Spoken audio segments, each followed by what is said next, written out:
about that. How he fishes shallow water, how he finds he's out of the way. I think weren't you guys out fishing today? Kinda. Or like trying to film something.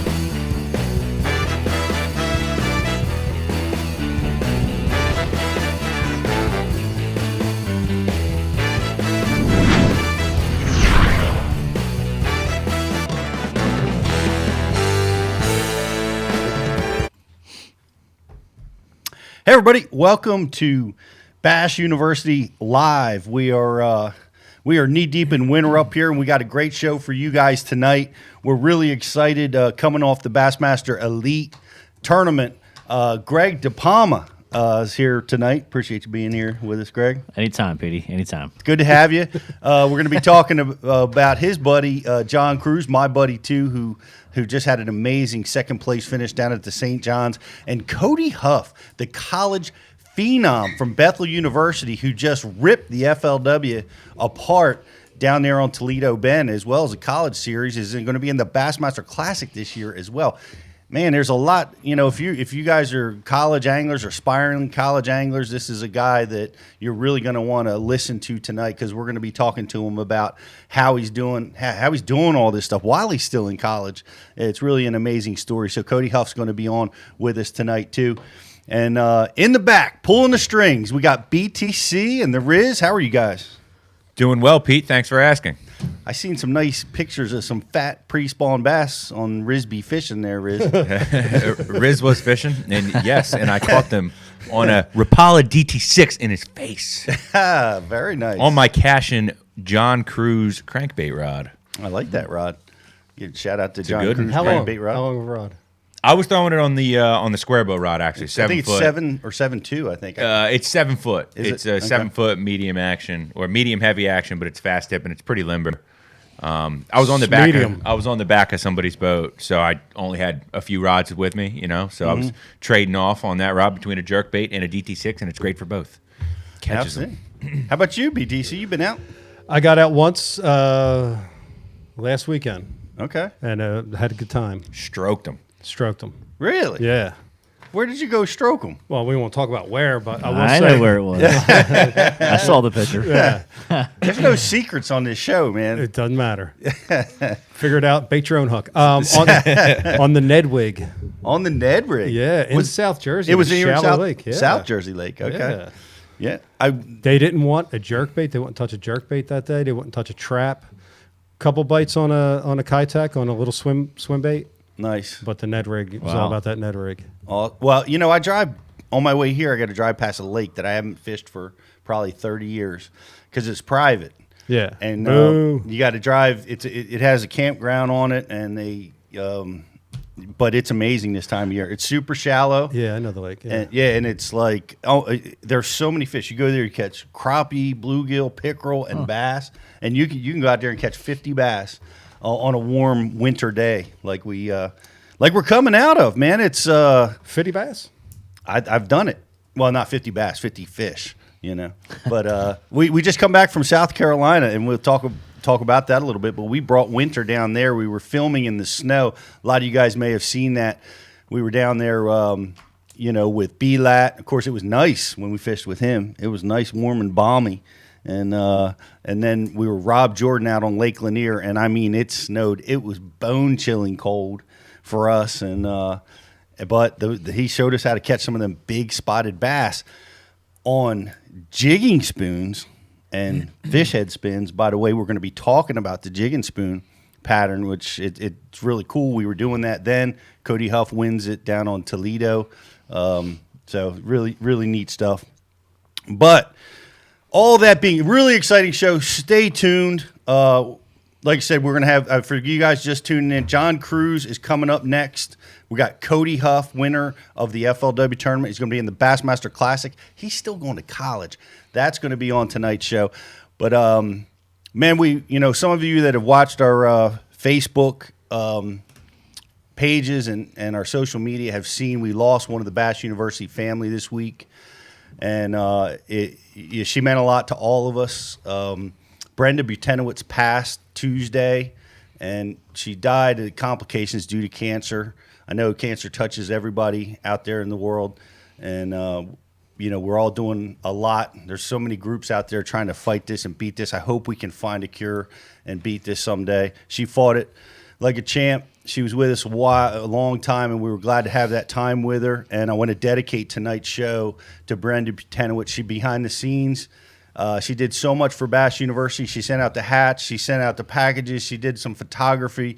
She came up with some great ideas, and we all knew her. We all loved her, and we all miss her very, very much. And we want to send out prayers to the Butanowicz family. We're thinking about you guys, and we're going to be going through this process with you. So we're dedicating tonight's show to Brenda Butanowicz. Yeah, she was a very, very close friend of myself and my wife and our kids, our family. She did a lot for the Ike Foundation as well, especially in the early years. She was a huge part in the early years of the Ike Foundation.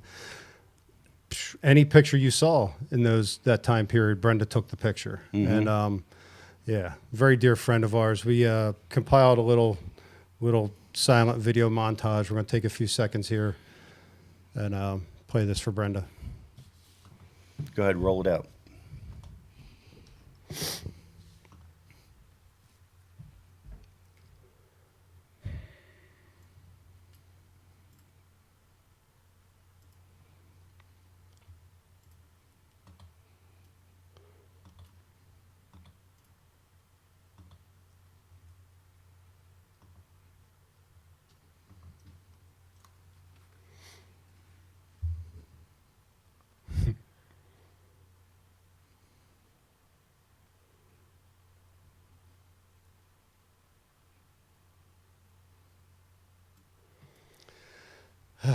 All right. Yeah, it's very, very emotional for all of us, and she was just a wonderful, wonderful person, and so cheerful and smiley. Even when she was going through some of her toughest times, she always made sure to ask how you were doing, how you were feeling. Yeah, she's a really, really special lady. I appreciate that moment of silence and seeing all that stuff. But once again, thoughts and prayers out to the Butanowicz family on the passing of Brenda Butanowicz. Whew. So, Rich, you want to do some talking for a second? Yeah, sure. So as always, guys, we're going to be taking your questions all night long on the message board. If you're on the bashu.tv/live, you can interact with us via the message board, get a chance to get your questions answered live on the air. And if we use one of your questions, we're going to hook you up with an awesome prize. That could be 30 days free to the website. That could be one of our awesome Rapala products, our missile jigs, TH Marine, any kind of sponsorship product. We're going to hook you up. If you are over on Facebook or YouTube and you want to be a part of tonight's show, not YouTube. if you are over on Facebook and you want to be a part of tonight's show, like and share the feed, and we're going to enter you into a chance to win a Facebook like and share prize pack, which includes a Missile Jigs mini flip, a Rapala DT6, and a TH Marine prop nut. So like and share that Facebook feed, and we'll get you into a chance to win an awesome prize.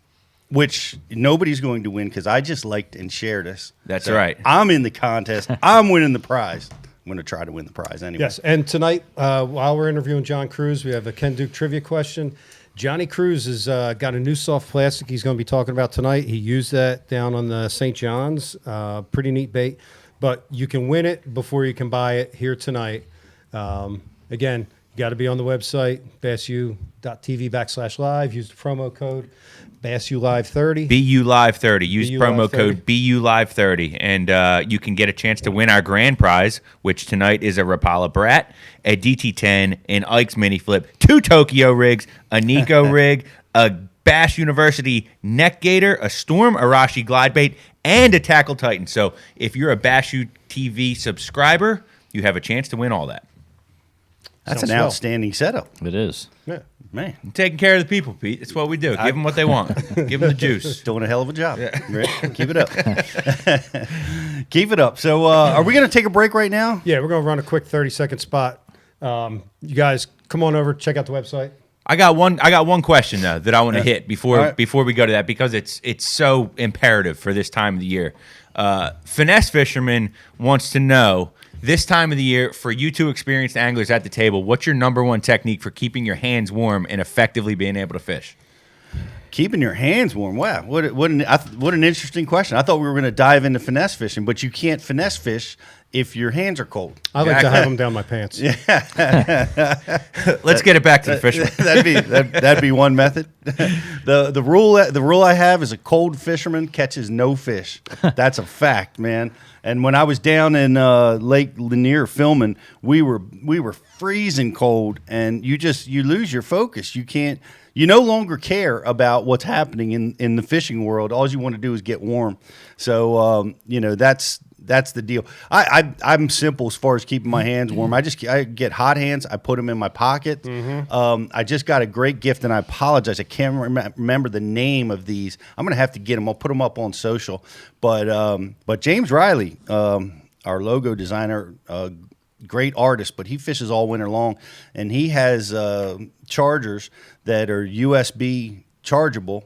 And you put those in your pockets, and they last all day, and they're amazing. They're super warm, but I haven't had a chance to use those yet. But the hot hands is what I've used all the time. That helps me keep my hands warm. I don't actually have the problem. I have very hot hands all the time, so I just wear really thin gloves, and that's if they get wet, it seems like my body heat keeps everything warm. Yeah, I don't have that issue. Wow, I'm lucky. That's nice. Yeah, I got terrible circulation. My hands are cold in real July. good. Yeah. Well, here's an interesting thing. I hate fishing with gloves. Right? Same. It's hard to set the hook. It's hard to feel. It's hard to reel the whole thing. But here's when it's not 20 degrees out, when it's just really cold, you need just one glove. I use one glove, and I use the glove that I hold the rod with, because that's the hand that gets freezing cold. And so when you're holding your graphite blank and the reel, the metal parts of the reel, that hand just gets frozen. So you put the glove on that hand. The hand that you're reeling with is often in a fist, and it will stay warmer. It'll stay warmer, so you can just use one hand. One with glove, one without. Those are my cold water tips. Wawa Hoagie Lady chimed in. Says low testosterone causes cold hands. I'm good. Yeah, you're in good shape. Yep. Not so much in the back. It's all right. I've had enough children. Right? Beware. All right. Well, we're gonna take a break, take some testosterone, and we'll be. Come on, let's testosterone. You got a guy? I know a guy. I know a guy. But we'll be right back. We once again, if you're just tuning in, we got John Cruz coming on straight away. We got Cody Huff, winner of the FLW tournament from Bethel University, also going to be in the Classic this year. All on tonight's show. Bring your questions. You want to talk about college fishing? It's tonight. John Cruz using a Tokyo rig. A lot of really innovative stuff. The Tokyo rig is red hot. It's hitting top 10s in every major tournament. All that stuff is coming right up on 30 seconds. 30 seconds. Bash You Live. I can vividly remember back when I was a kid and, searching for information. And it was so much work and it was such a struggle to get that knowledge, to get that information. We talked about the equipment, we talked about the bait, we talked about how to pick it apart. It's highly detailed, specific information from A to Z to help you learn, get to the water, and become a better angler quickly. That's what the Bash University is all about. I can vividly remember back when I was a kid and, searching for information. And it was so much work and it was such a struggle to get that. Hey guys, we are back. If you are watching us in any place other than BashU.tv, I want you to go over and subscribe to BashU.tv. You can do it right now. You can get 30 days free. Right now, we still have an amazing Valentine's Day promotion going on. You know what it's called? Love? Chasing Tail Sale. Oh, man. At the Bash University. I know a lot of you guys are out there chasing tail right now. And we've got the perfect gift for you guys. We got it's a combination of some Missile 48s. It's Bash University Neck Gator, Renegade eyewear, Ike Optics sunglasses. Because you got to be able to see. Yeah, you got to be able to see what you're doing. They're the pink missile 48s that we're sending out there. An Whoa. awesome springtime killer. You're sending out pink 48s? Yeah, sending out those pink 48s. I mean, that's my new strategy. Love I is bring in pink 48s in the pocket is with in me the air. everywhere I go. I whoop your ass. You try that Senko crap when I get the pink 48. Yeah. I dare you to try that, Pete. I will try that. Yeah. But it's a dynamite promotion going. It's about a $50 value, guys. If you subscribe annually, we'll send you all that great sight fishing stuff. It's the Chasing Tail sale at Bass University. So that's going on right now. So get over there, sign up. Because why? Because you'll be able to win prizes tonight. You'll be able to, everything we're doing, we use your question on the air, we're going to be throwing you something, and we do that for all of our subscribers at Bass U TV. Not only that, man, we've got 600 instructional seminars over at Bass University TV from the greatest anglers in the world. It's all available. It's at your fingertips. That's available right now. We've got a lot of great programs like VIP discounts for Rapala, Storm, VMC. Your Tokyo rigs you can get for like a massive 30-40% off over when you click through over at bassu.tv. And we've got a lot of other great benefits that we're always delivering to our guys. And we have a lot of new stuff that's coming out for Bass University. We have on-water training where we film with all of our instructors. We have the Bass University bucket list coming out. And we have something brand spanking new called the Rap Session, where we get some really unique interviews with all of the best anglers in the world. So all that stuff is available over at bassu.tv. And right now it's free. You can get it for nothing. So go over there and check it out. So all that being said, BTC. Yeah. You just got back from the St. Johns River there. I did. Mr. De Palma. I did. Fishing it was a pretty darn tough tournament from what we saw. It was a very, very tough tournament. We got Johnny Cruz on it now. Not for John Cruz, it wasn't. Yeah, no, John put the hammer down, and I didn't think we were going to get him up that quick, but BTC is on the ball tonight. That's right. Man. We can make plays, bro. I love it, making plays. So without any further ado, before we dive into it, man, we got one of my good friends, one of my favorite people, the man behind Missile Baits, Elite Series champion. Thought you were going to get another one this week. The great John Cruz. How are you, buddy? What's up, guys? How are y'all? Good, man. We're doing good, man. We're waiting for spring. It's always a little bit slow to catch us up here, but man, it looked like you guys got a little cold blast down there in Florida, didn't you? We did. That's kind of the gamble you have down there in February. If you hit it on the head, right on one of those warm fronts where a lot of those fish are moving up, you get what you had last year, and if not, you get what you got this year, which was a lot tougher and a little bit different. So that's kind of the gamble you get down in Florida in February. It doesn't matter if you're at Kissimmee or if you're there on the St. John's or wherever you are. That's just kind of the gamble. Yeah, that's why I think they ought to take Florida strain largemouth off of the weigh-in. They're too temperamental. They are. They're too hard to catch. They're too hard for me to catch. They can be. Now you had a great tournament, Greg. Yep. Last time you were down there at St. John's, and man, it was a completely different animal this year. Yeah, dude, I really think that tournament, one of the biggest problems with that event was we had a very strong blowout tide scenario, which I think changed a lot of the. That's right. Yep. Yeah, like it blew out for days and it never came back. Yep. So I think that changed more of the tournament than a lot of stuff, honestly. Mm-hmm. It really repositioned a lot of the fish. I don't know fully how John caught all of his fish, but I think the scenario he was running, I know Jake Whitaker wasn't too far. Day 2 from him was probably the safest way to do it. And I just still tried to force it. Right. Yep. Well, John, I've seen this before in Florida. It seems like the canals bail you out in tough conditions when you're in Florida. Yeah, well, not necessarily all of them. I had my eyes set on a couple areas on the river that I was planning on fishing during the tournament. My practice was very tough. A lot of guys were talking about how tough the practice was. I just posted up a practice vlog that I did on YouTube just this evening, if anybody wants to check out exactly how it went down.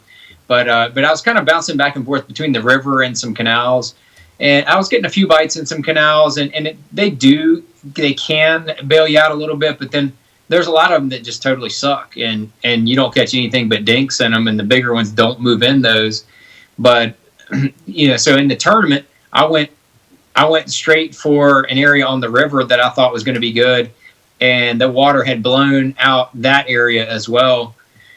And so soon after that, I went to a canal that had some deeper water in it, and ended up catching the almost 17 pounds that I had the first day. I caught all of those in that canal area.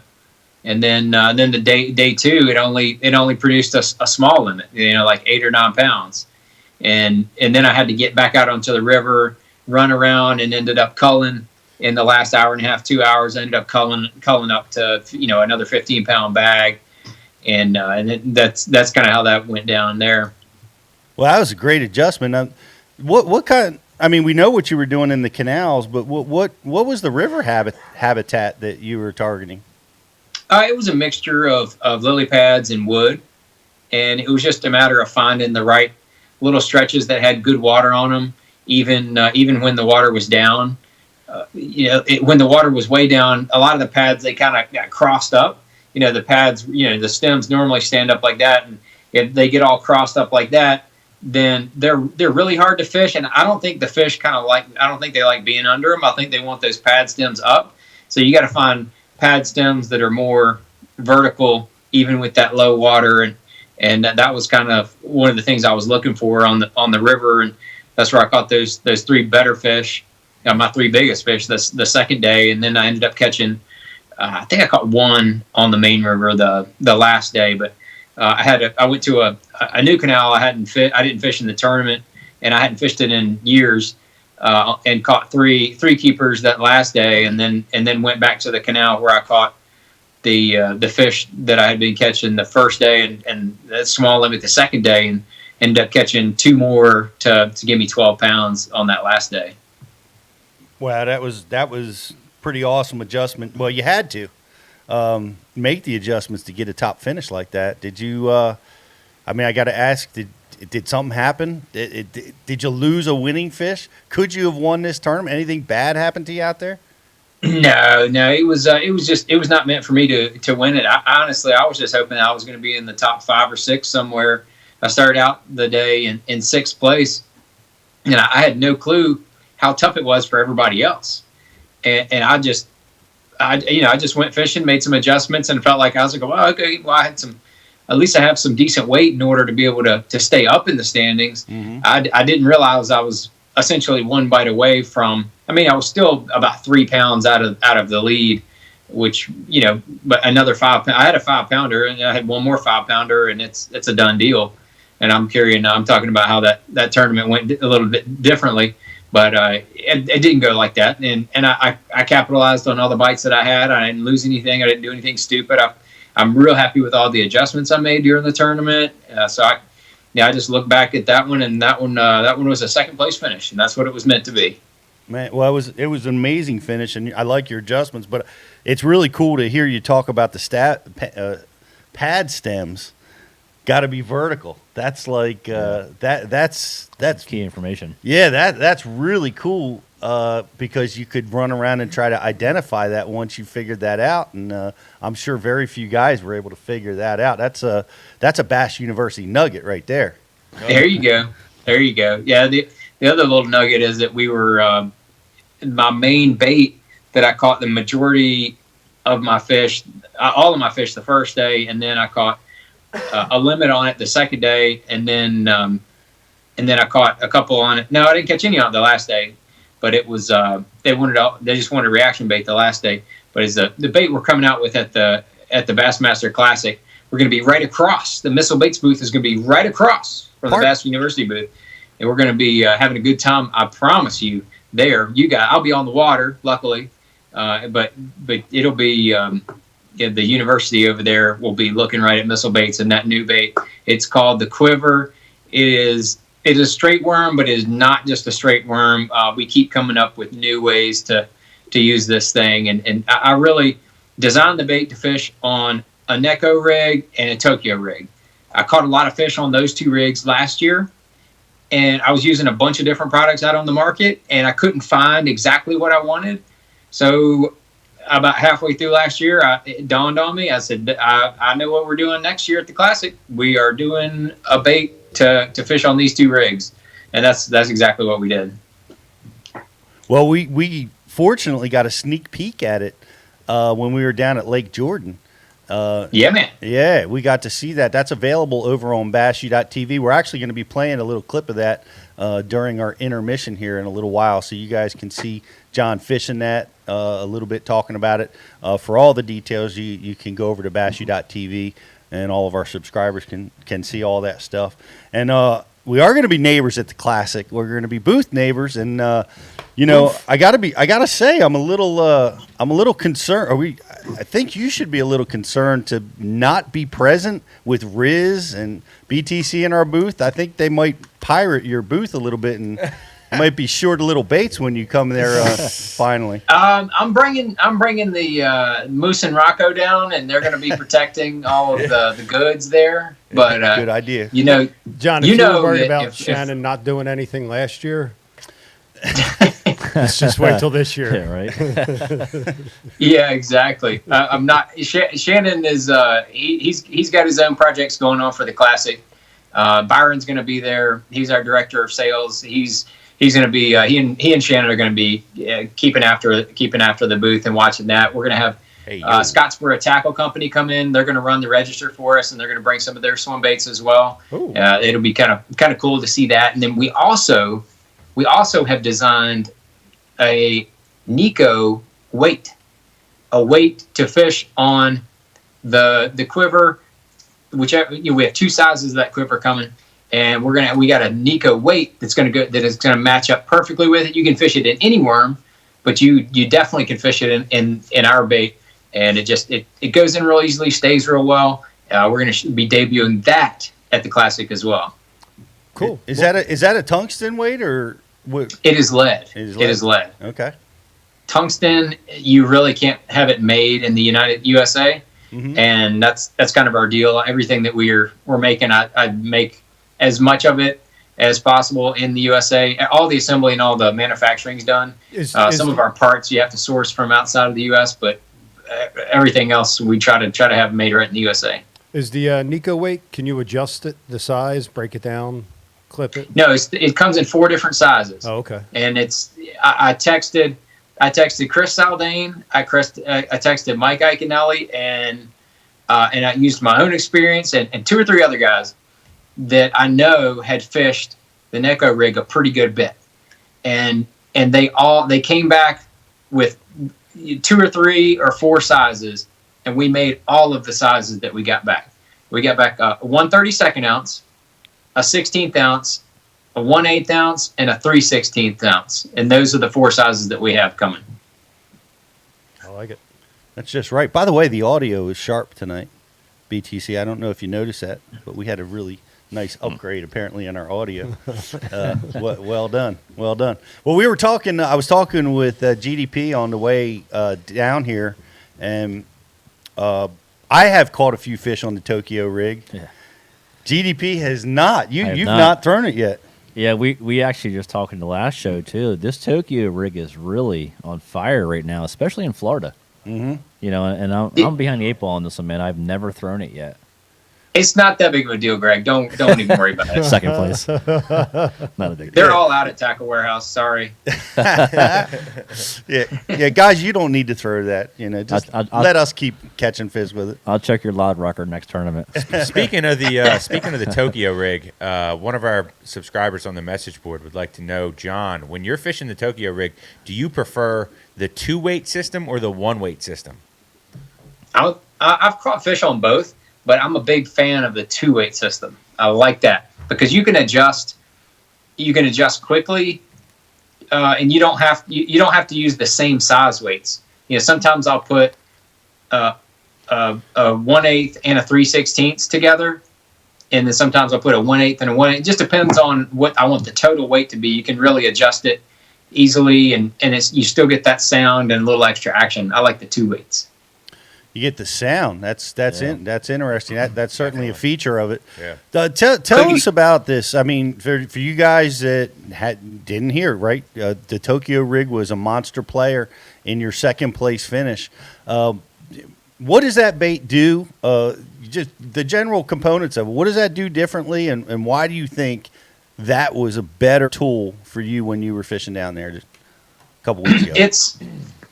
Here's the deal with it, in my opinion.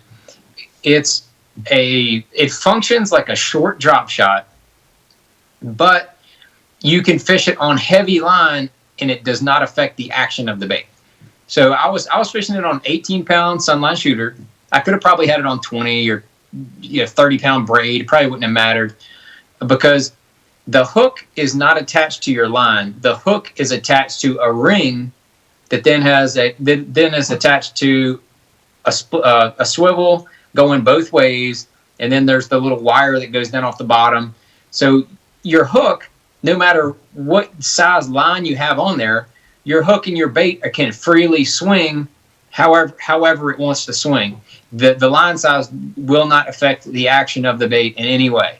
And I think that's a big deal for me, because where I was fishing that thing, I was, setting the hook and I was wrenching those fish out of those areas, not playing around with them. If I would have had lighter line, like on a drop shot, in order to, to get the bites and to get the bait to have the action, I would have had problems getting those fish out of there. I still think, side by side, I would rather fish a drop shot versus a Tokyo rig, but the Tokyo rig's function allows you to fish it on heavier line and not have any issue of line size being a problem or affecting the lure action. And I guess for me, thinking about it, because we were talking about Florida lakes have a lot of soft bottoms. And, I mean, in my mind, I'm thinking, well, that's because it's a soft bottom where you're pitching it, it's keeping that bait up in the visible zone for the fish. That to me, I think, is why it's effective. Is that what you think? It definitely helps. Like I said, I fish a drop shot around a lot of that same kind of stuff. And, sometimes I'll put it up to 10 or 12 pound leader, but that's still, that 12 pound, you're getting to borderline to where I think you're, depending on your bait, to where it's starting to affect the action of your bait, of your lure, and really deadening the action of the drop shot. To whereas if you just went ahead and bumped on up to 18 or 20 pound test on the Tokyo rig, you can pitch it in there, and that bait's just going to swing, as freely as if it was on 6 pound test. It's gonna have the exact same action, but that heavier line will just allow you to fish that thing, around cypress knees, and if you want to fish it around dock poles, but yet the bottom, like you said, the bottom is soft. It's a really good presentation for all that kind of stuff. Or if you're going to fish it around rocky or gravelly areas, you can put those heavier weights, especially the 2 back-to-back, put those on there and just drag it across and let those things rattle around and knock around and bang around in the rocks. And I think that'll get you a few extra strikes as well. That's it. So that makes a lot of sense. I hadn't really looked at that. That split ring is going to allow that bait to have a lot more action than heavy line with a drop shot would. Yeah. On the VMC, that's a solid ring. It's not a split ring. It is a solid ring. So there is no breaking that bad boy. Right. Well, speaking of that, there's some options on hooks. What hook did you choose on your Tokyo? I went with the EWG option. Okay. I like that. I think that it helps keel the bait. It helps keep it upright. I feel like if you use more of they make a straight shank version, and they make a offset round bend worm hook version. I don't like those quite as much. I think they're perfectly functional, both of them. And it depends on how you're using it.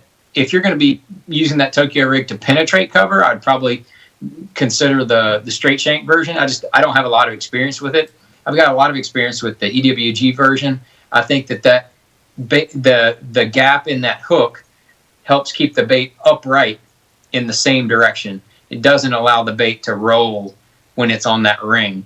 I mean, it's only going to have a certain amount of play, but it keeps that bait upright to where the action, when you move the bait, the hook is not going to roll side to side as much as it will straight up and down, because that EWG keel on the bottom of it is going to keep that worm doing that number right there. It's just going to give it that undulating action 100%, and it's not going to take any of the roll into account. Did you, speaking of action, did you impart a lot of action on this? Like, how were you working? How were you triggering the strikes? Some of the bites came right as you pitched it in, and the bait hit the bottom, and then you just lift it up, and then they were either on there or they hit it. But then some of them, you would pitch it, around the piece of cover or whatever I was throwing around. You pitch it in there, and then you lift up, and then I just kind of gently shake the rod tip on kind of semi-tight line is the way I would put it. So I know I would actually be moving the bait just a little bit, but I wouldn't be moving it long distances. And that worm, that quiver that's on there, man, that thing is just, it's undulating every time I do one of those little rod movements. That the whole worm is just undulating, and I got some of the strikes that way too. Awesome. Well, hey guys, we are here on Bass University Live. If you guys have questions, we're talking about the Tokyo rig. John Cruz, fresh off of second place finish, and so I want to invite you guys. Any questions you have about this rig, let us know. Riz, I think we have a few right now. We do. Mr. Eastham on the message board would like to know from you, John. What are some of the things that you take into consideration when you decide whether you're going to use a creature style bait or a worm style bait on your Tokyo rig? I experimented with it a fair amount last year, just kind of changing it up. I caught a good number of fish last year on the Baby Destroyer on a Tokyo rig, but I feel like that's a better option if you're trying to cover a little more water. If I'm trying to fish it more in one place, if I'm in a grass line and I'm really trying to fish it in a shorter strike zone, I probably want that straight worm, because that undulating action when you're just barely moving the bait, I think is going to get more strikes than that creature bait just kind of sitting there, with the tails moving slightly. But if that makes any sense, if I'm going to be covering any water, I may really consider that Baby Destroyer or another creature bait. But if I'm going to be fishing it in a shorter strike zone, I definitely want just a straighter worm. So it's a straight worm with an undulating action. Got it. Sounds sexy. You could almost call it a quivering action. John, what's your rod and reel setup that you're throwing for the Tokyo rig? Adam Brister on the message board would like to know. Adam? Yeah, I'm using the Cashin worming rod. It's a 7-foot 2-inch medium heavy action. Oh yeah, that rod's got a lot of power. It's counterbalanced. It's got weight in the butt of the rod, and when you pitch it out there, you can keep that rod tip up very easily with that counterbalanced weight. You can keep that rod tip up, and then you can just do those slight little movements like I was talking about earlier, and it just it's a nice. You can pitch with it, or you can make long casts, and it's a really good versatile rod for a Tokyo rig. I love that rod for a Tokyo rig. Awesome. High speed reel? Does it matter? What do you use in there? Either 7 or 8 to 1. Yeah, high speed reel. I use a Daiwa Tatula 100. It's good. Big cast. That reel casts like a rocket. It does real well. Now you said 18-pound test. Were you direct? Was that a leader? Is that what you said? No, it goes directly to the bait. Okay. Directly to that. And on the top of the VMC one, there's a little small swivel, and you tie directly to that swivel, and then that way nothing, as you're pitching that thing around, there's nothing's going to be spinning on you at all. So you weren't using braid as your main line? No, but I could have. Actually, after the tournament, when I was driving home, going through everything that I was doing, I thought about throwing it on, like 30-pound straight sunline braid. Yeah, I mean, and seeing how that did. I feel like a couple of the areas, maybe I could have got an extra bite or two if I could have used braid in some heavier cover areas with that Tokyo rig. Got all that wire on there. Right? Oh yeah, it's rock solid. The whole setup. Yeah, so why would we worry about line shy? John, so I don't have experience on it, but with your Tokyo rig, what would you say hookup percentage is on it? Because there's no weight in the way on this thing. There's nothing to bust the mouth open. It's straight biting the hook. Is it 100% or it's not? It's pretty damn high. Yeah. It is. I've caught fish making really long casts on the Tokyo rig, and I've caught fish, hand-to-hand combat, short flipping on it as well. And just like with a lot of techniques, you can probably just you don't want to slack line set the hook on them. Just like whether you're fishing a jig or whether you're just Texas rigging a D-bomb or any other bait that you're fishing close in. You don't want to just totally slack line them when you set the hook. Just reel up your slack, lean into them, and they're done. They're done. You got them. It is a real high percentage. That's good. Man, that's about as that's a very, very important thing to be talking about is the percentage, because a lot of tools you can you're not going to catch them like that. And in the like you had mentioned, John, in the habitat that you were fishing, man, if you went with a drop shot and 10, 12 pound test, you probably wouldn't have caught some of those ones that you did. Yeah, I did catch some of my fish especially the first day of the tournament on the drop shot, and if the cover was more sparse, or if there wasn't a situation where it was going to be questionable about getting the fish out of cover, I went with the drop shot. I feel like it will get more bites, equally. But the more I fish that Tokyo rig, the more confidence I'm getting in it. I'm telling you that. Man, I can see that, and I want to, and we got another question coming into Riz, but I want to build on Brian's question about line shyness and why not go braid direct, because you have metal all over this thing. I still have a hard time processing that. There's so much metal. There's so many components to it. Do you even think about that? Is that not a concern for you at all, or where's your head with all those metal parts on that tool? The action is the key. And because of the ring and the hook is attached to the ring, it's still free swinging on there. So you're not going to affect the action in any way, no matter what line size you have. The only thing about braid, especially around vegetation pads and so forth, is for some reason I feel like that sound of the braid coming across, even though a lot of braids now are super smooth, there's still some sort of abrasiveness to them. Whether you pitch over a piece of wood or you pitch over a pad stem, the sound of that braid coming across it, I feel like sometimes can be a little unnatural. And then if I have my preference to hook a fish on the other side of a piece of wood with braid or fluorocarbon, I want fluorocarbon because it's smooth.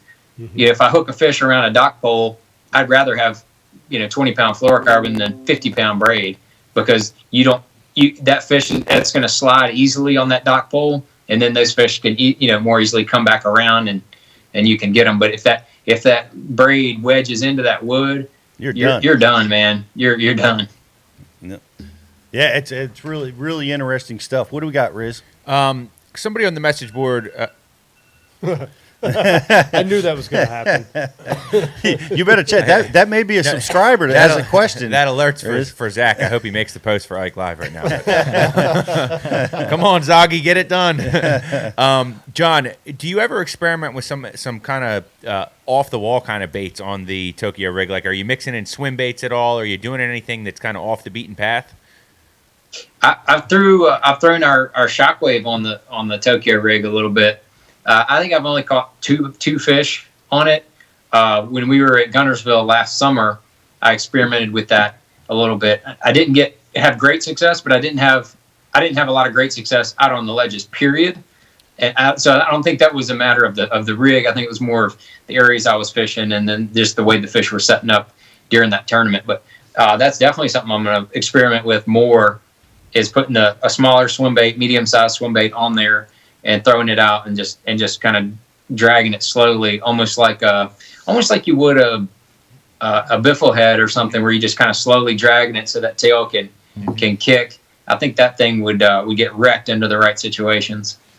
Well, it has, as a matter of fact, to let out a top secret thing to all the Bass University group, but our higher ups over at Rapala, who's partners with VM, or they're same as VMC, have been using that for giant smallmouth using that exact technique you're talking about, John, with the smaller size swim baits and heavy weights, and keeping it down and slow cranking it on the bottom and just catching monster smallmouth with it. So there's something about that rig, I feel like, that gets more bites because you can fish heavier weights and it's not going to impede, it's not going to mess up your line, and that hard heavier weight banging on the rocks or banging on the bottom or the gravel or whatever it might be. I feel like that triggers more strikes than if you were just to throw a Texas rig with half as much weight but still dragging across the bottom. Wow. What else we got, Riz? We got that previous question was from Dave Hall, by the way. Dave Hall, thanks for your question. And we're going to take it into a little bit different direction here. This question comes in from Brian, and Brian would like to know, when you're starting practice for a tournament, John, what is your number one focus? I try to focus on a section of whatever body of water that I'm going to be fishing. And it might be a big ass section. It might be a relatively small section. It's kind of funny when I go to Toledo Bend. Toledo Bend's 110,000 acres. It's a gigantic place. I've been there, I don't know, 9 times or something crazy over the years. And I fish about a 10-mile section of it. I'll bet you that, it's only maybe 30,000 acres or less that I've even fished on the place. And I fish it. I fish the same section. I know it well. I kind of know. I mean, it always changes, but I know how to navigate those sections. Okay, if I want to channel swing bank, I know where a couple of those are, and I go run to them. If I want to know where, there's a creek that runs in, I know where a couple of those are. If I want some more deeper humps, I know where those. So anyway, I try to divide it up into sections. And when we go to the St. John's, it's no different. I fish one section. If it's one in that section, hopefully I'm the dude that wins it in that section. If it's not one in that section, I'm not going to win that tournament. And that's just kind of the way I look at it. A couple of people were asking me about Astor because there was a lot. Astor was a player. That area of St. John's was a player this year. Some guys didn't do as well down there, but some guys definitely did well down there. And people were asking me in practice, did you go down to Astor? I'm like, no, my boat doesn't go down there. it won't go down there. No, not going down there. Sorry. That's just kind of the way I look at it. So it's just kind of fun to have fun with it. Yeah. Well. So you don't like to spread yourself out. Is that what you're trying to avoid? Is spreading yourself too thin? Sometimes. Now there are tournaments where I look at it and I can't break it down. I can't do it. So I'll fish 2, distant areas in the first 2 days of practice, and then on that third day, I'll kind of either decide I want to spend my time in this area or that area, or both of them suck and I'm going to a totally new area. And that's me and when I was still rooming with Ike, that was one thing that we did quite a bit. Is we would fish one area and then go to a totally different area that you definitely could not fish in the same day.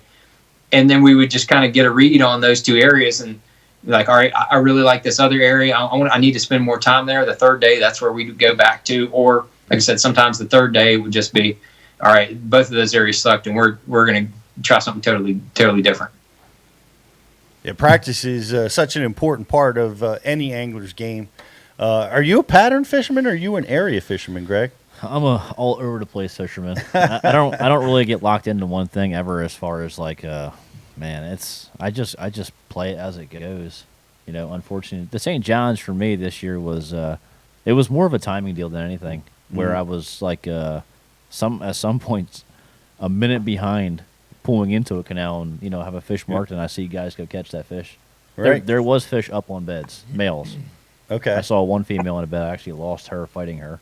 Yep. But, it was just a tough event for me. I mean, John, did you see any spawning fish in the tournament?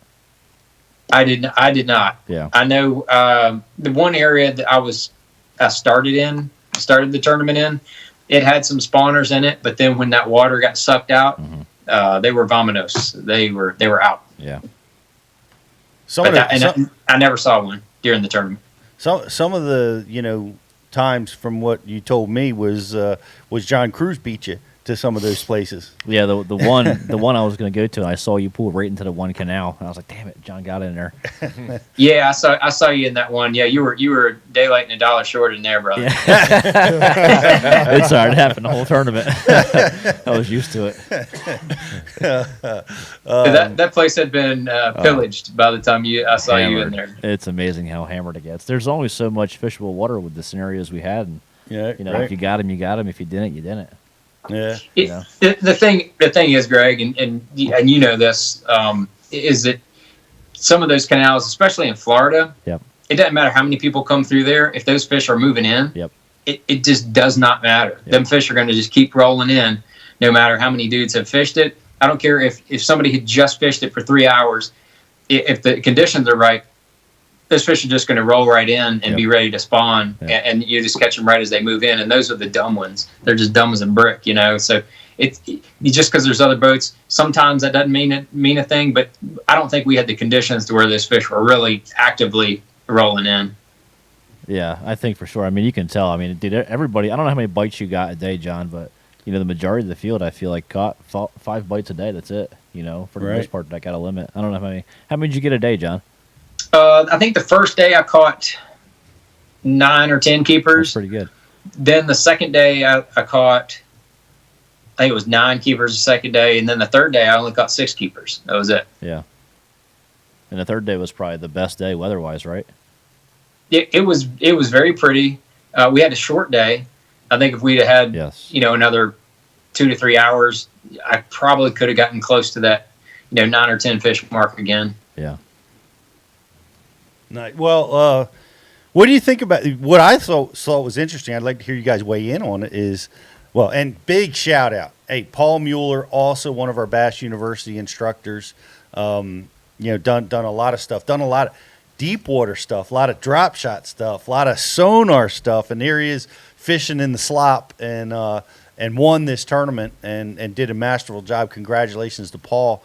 But what I noticed that I thought was unique was he's fishing on the northern end of that river, and he went to a place where nobody I hadn't heard about anybody doing good before, but he sure did good there. Davey Hite called that one. Is that right? He did a pre-tournament interview, and he said, "I think this year it's going to be one north." No kidding. Yeah, he called that one. I wonder why. I don't know. Just because the conditions, I'm guessing that's probably why. Yeah, no eelgrass. That's that. Yeah. That was why I thought the same thing. I thought that area up north could be a player. But my boat doesn't go that direction when we go to the St. John's, so it wasn't going to be my boat that won. Yeah, it's funny. I like fishing that part of the St. John's, and for those of you that aren't aware, I mean, St. John's flows from south to north. It's one of those rare rivers that does that, and there's the last creek I fished. It couldn't be but maybe 5 miles from the ocean, but there's I remember practicing for a tournament up there and catching bass off docks and barnacles in the saltwater, the brackish water areas. There's bass that live even further than Paul was fishing, but yeah, you're probably wise not to go up that way, John. Well, you know how to do this. I just don't know it. I just don't know it. I mean, I fished the St. John's I think 7 or 8 times, and I've never spent more than a day that direction, and I don't want to go learn a new fishery. Well, why should you when you keep coming close to winning the tournament or winning it? Keep going with it. What do you got, Riz? Mike P on the message board would like to know if Roland Martin ended up giving you a call back after your top 5 finish on the St. John's. He did. He called me on the way home. Nice. He is so funny. He called me like, hey, I saw you came in second. Hey, that was fantastic, man. I mean, how the hell did you catch him? I'm down here fishing now, and I'm not catching anything. I'm not catching shit. And so what? How do you do it? And so I went through and told him kind of how I was doing it. And he's like, oh, okay. So it was pretty tough for you too. Like, yeah, it was tough. Got a couple good bites each day and whatever. So he's a riot. He is a total mess. Total mess. Nice. Excellent Roland Martin impression, by the way. It was good. I felt like I was there.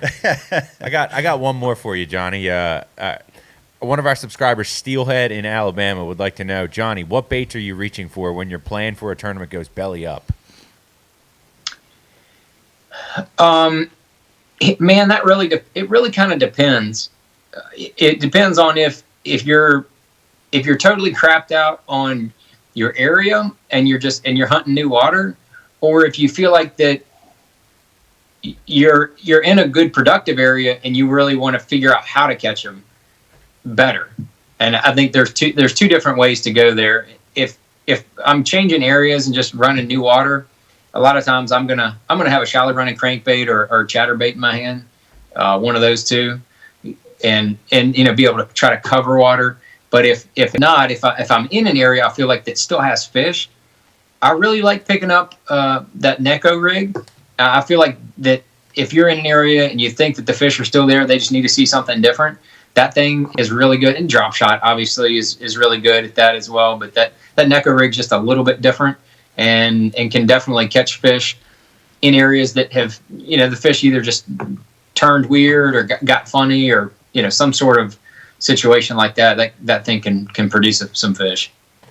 Greg, are you a Neko rig or Nico rig? How do you say it? Yeah. I would say Nico, but I guess it's Neko. I'm going Nico. Yeah, It's like Rapala. Yeah, tournament. I can't make myself consistently say Neko rig, but that is the proper way to say it. There's no question that's the proper way to say it. But it rolls off the tongue easier to say Nico rig. It just does. Anyway works. Neato. For us. Same thing. What do we got, BTC? We got a few things. Okay. So John Cruz has his new product coming out, and we're going to do a little trivia question here, a little Ken Duke trivia question. And this is win it before you can buy it. Right, John? That's it. All right. So this is for John's unnamed, undescribed, alleged new bait that no one's seen, probably might have. I think he said the name of it already. Oh, yeah. Squeezins or something? Squivers? The quiver. Oh, it's Squivers. All right. So from Ken Duke, here we go. I'm going to try to read. Words get blurry anymore. I don't know what the hell happened. What angler in the 2020 Bassmaster Classic has the most classic experience? What angler in this 2020 field has the most classic experience? Man, we got to be talking to a guy that is up there in that conversation, if not the guy. Could be. Don't know. But this is from the mighty Ken Duke. First one that wins, gets it right, wins a package of imaginary invisible baits from John. Yeah, can't get him anywhere else. Win it before Win them before you can buy them. That's right, right. baby. Shout out to Fishing Tackle Retailer and the great Ken Duke, the all-knowing, all-seeing. That's a great question. It is a great question. What was this question we last have time a winner. that was fascinating about? The one last time was how many anglers from New Jersey had fished the Classic. Ding, ding, ding, ding, ding, ding, Okay. ding. Yeah.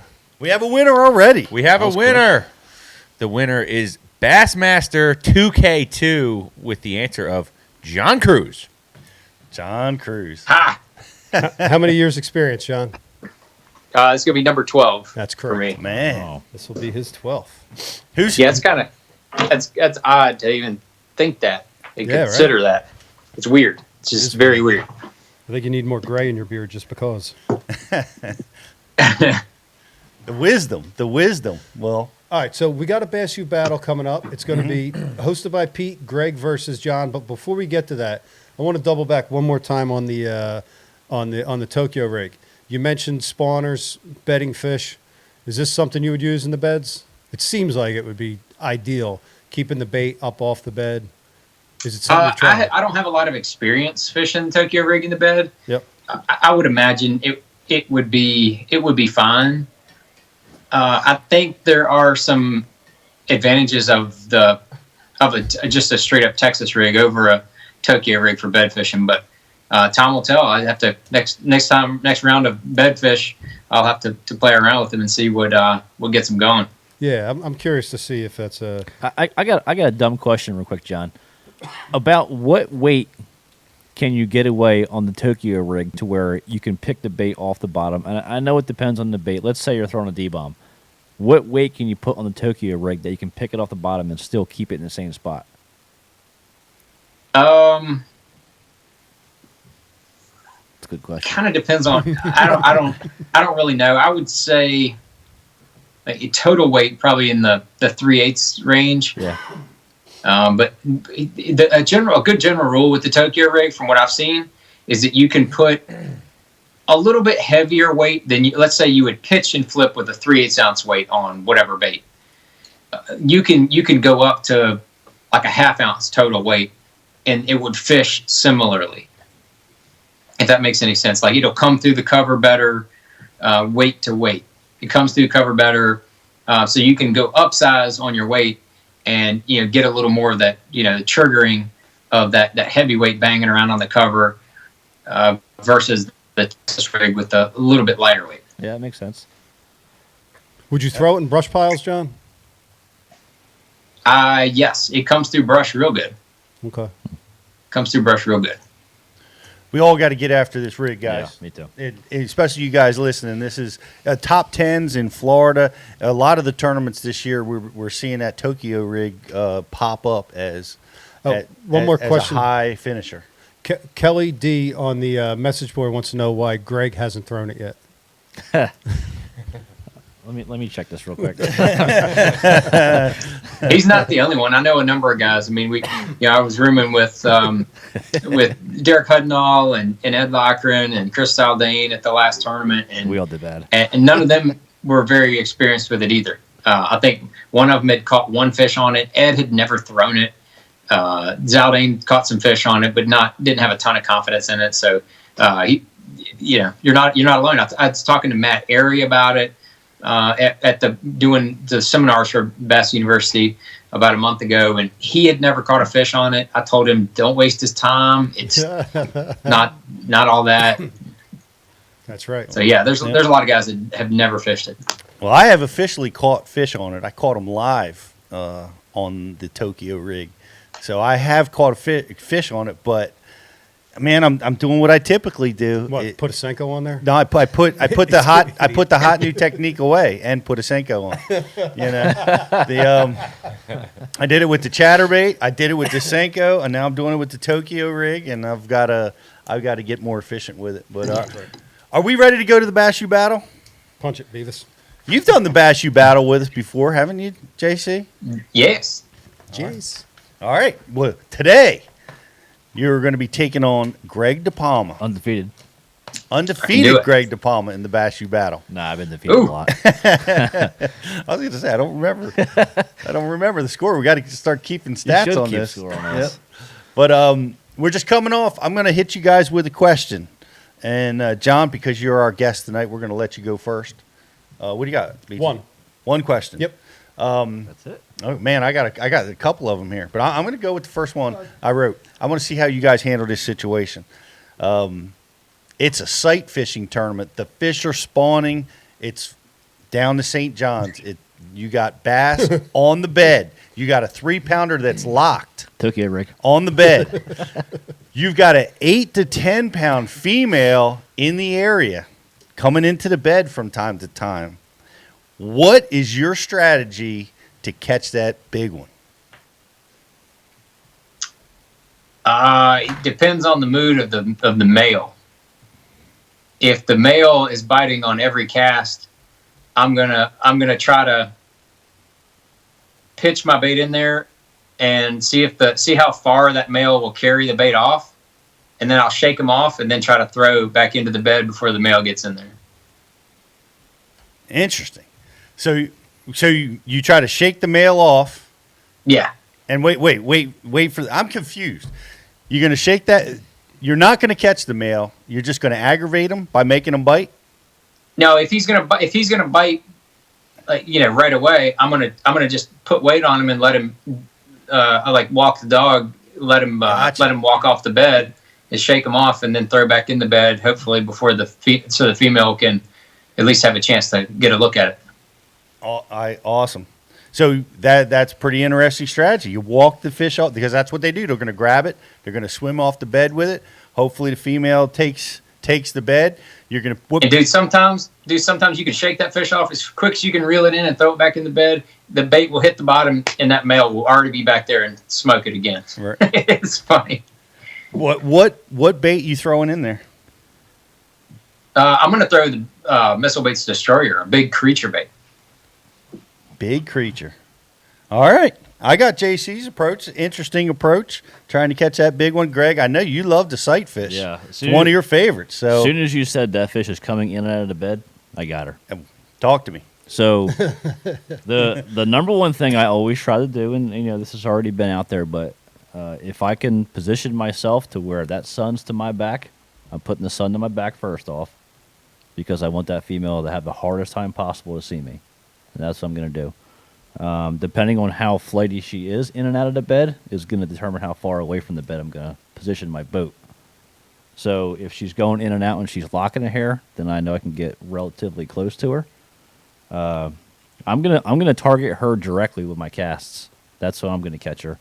And if she goes into that bed, I'm gonna use a drop shot. I'm gonna try to hit her with it for sure. Rub the worm on her nose.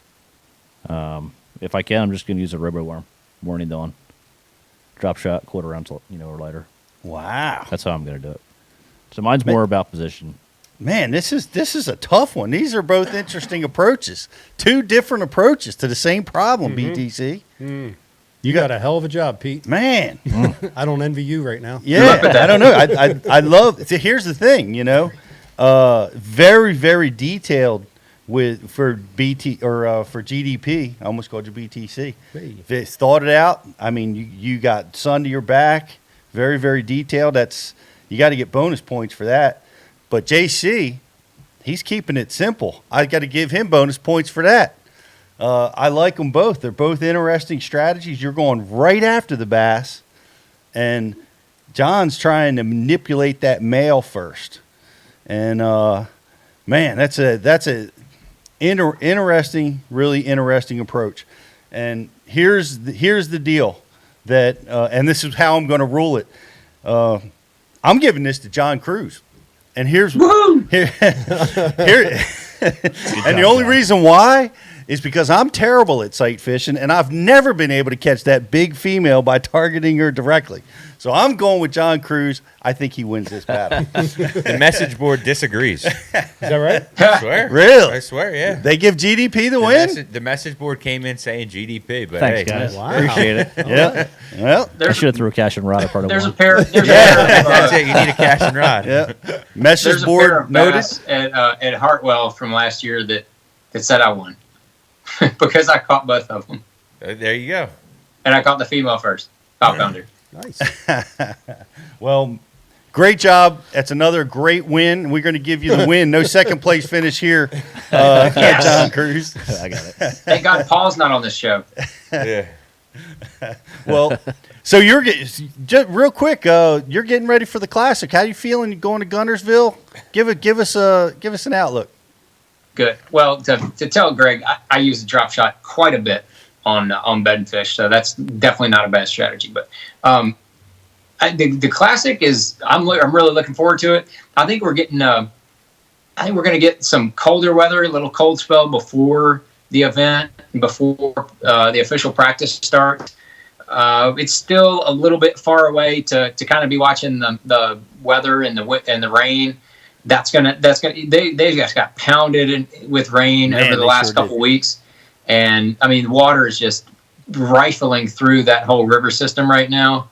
And that's, whether that water slows up or if that current stays rocking and rolling, that's going to be a big factor as to kind of how the fish are going to set up. I think the fishing's going to be good either way, no matter what. And hopefully, apparently, I've got the most experience out of anybody in the Classic experience. So I'm going to try to use that to my advantage. I do feel like that the Classic is a totally different tournament, and how you've got to win it even more so than a regular Elite Series event. It's more so than an Open. It's just it's its own unique animal, and I feel like that if somebody wins it and only has fished a couple of them, they're going to get unbelievably. I mean, you have to get lucky, obviously, to win it, but you have to get unbelievably lucky for everything to line up. Those guys that have fished a number of them, that have won a number of them, they figured out the way to win them, and there's definitely that's part of the equation. I think the Classic different, like I said, different than any other tournament, and I'm going to try to use that to my advantage. Well, good for you. I know we're going to be rooting for you and rooting for all you guys, but I wish you the best at the Classic. Do you got any parting questions or anything for JC? No, I just got a couple statements from the message board, actually, that I think are worth noting. Yeah. The Eco Bass Angler said that his approach on that would be that he's going to catch the 3-pound male and never notice the 8-pound female. and then our guy Travis Gasper said he told his girlfriend that he was going to rub his worm on her nose, and she gave him a bad look and kicked him out of the room. All right. That's a definite. Great comments, guys. I appreciate all you guys, and keep them coming, guys. We've got a lot more goodies to give away to everybody here on Bass U Live. Once again, JC, appreciate you making the time, buddy. It's great to see you doing so well, and wish you the best at the Classic this year. Yeah, thank you much. I appreciate it there, Pete, and I'll see you soon, Greg. See you, Johnny. Outstanding. Thanks, John. Great, John Thanks, Johnny. Cruz. Thanks, guys. Man, he's the most experienced Classic competitor now. That's crazy, right? Yeah, that's Are they 12 in a row, or we don't know? I don't know. no. I don't know. Don't know. I would guess no, because it's that would be an impressive streak hard. at 12 in a row. Oh, yeah. I know Mike was in the upper teens when he stopped trying. Yeah. And he would have made it too. You Most know likely, that? yeah. He would have made it because he won the James River tournament, and he would have kept that streak alive. That's right. Had he fished the opens, so he would have kept that streak going, man. I thought he would have been at 20. 18 or 19 or 20. He was at 19. Was that 19? He was at 19. Wow. Was it? Okay, yeah. That's pretty amazing. We got a lot of people on the message board, by the way, tonight, guys. We have? have really good numbers on both. We appreciate everybody that's hanging out Hundreds with us of thousands. on Facebook, including our subscribers on the message board. I'm going to give a few shout outs if that's okay.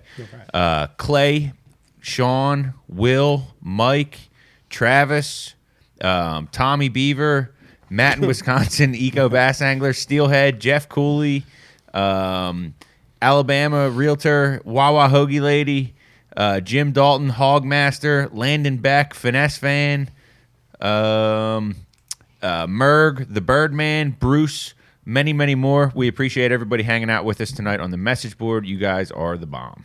We really do appreciate you guys, and we're going to take a break, Brian. Yeah, and I don't think we got a chance to mention this last time. Did we mention Brandon Spalding? Yeah. It's about a month ago now, but we had last year, Pete, a Bass U subscriber came into our booth, and you know what I'm talking about? Yep. Yeah. And Showtime 99. Showtime 99. He was on the message board every Bass U show, every Ike Live show, always kicked it with us. And last year we got at the Classic, we got to actually meet him. Put him, he took pictures standing there next to you, and but he got in a tragic car accident about a month ago now, 3 weeks ago, something like that, and we lost him. So he's an awesome kid and a lot of energy, and it was hurt a little bit to see that happen for sure. Yeah, it's devastating to see another one of our family members. Yeah. Leave us, but thoughts and prayers out to his family, and it's that was a great time. It's great to be able to interact with the people that use your product and are there, and we're going to be doing that at the Classic, and maybe we'll hopefully see some of his friends or family members come down and see us at the Classic this year down in South Carolina. Sure. And Alabama. I'd rather Alabama. Close enough. Shout out to anybody Weren't they who was supposed at to be in South Carolina? Yeah, shout out to anybody who was at the seminars, by the way. Yeah. Over the last month or so, out in Indiana, Alabama, and South Carolina, Tulsa, Oklahoma. Everybody that came and hung out with us there, it was awesome. It was. So cool to meet people that that we talk to on the message board and that we see on social media, and then you put these faces to names. Yeah. And it's really cool. And shout out to Snooky. Yes. Who did a little stuff with the Bass University this year. You guys are going to be seeing some of those interviews, and it's kind of cool. A lot of you guys probably follow her on social media, and you look for that stuff coming real soon. We got a lot of really cool stuff coming for Bash University in 2020, including our app, which we're currently in development right now. That's pretty cool. Yeah, That's very cool. Yeah, I was looking behind the curtains with all the programming language that goes into making that kind of stuff. It's like watching, looking at Chinese, man. It's crazy the details that go into this type of stuff. But we're working hard. We're going to have that product coming real soon. And guys, we hang in there with us. We got a great interview, a great kid. Yeah. That I'm really looking forward to talking to. I call him a kid. I think he's 24 years old. 22 maybe? 22, I think. Another classic 2020 classic contender. Yeah. That's right. Like Greg and John, Yep. Cody will be competing in this classic. Right. So you want to, and he's using new technology like the younger kids can use. Sonar continues to be the dominant question and, for us to teach about. And we're going to be teaching about some stuff that looks out in front of the boat. I think he was using the Panoptics, catching suspended fish. I'm really interested in asking him questions like how that, especially the techniques he used. He used a spoon, catching suspended fish. Very, very unique strategy. I've watched him. He won the FLW tournament on Toledo Bend. We're going to be having him on. So if you're into college fishing, you want to learn more about sonar, any of this stuff, get your questions together. We're going to be having him on in just a little bit. Yeah, he's also using old technology. He's out there with the mighty Rick Clunn. He was on the water with Rick today.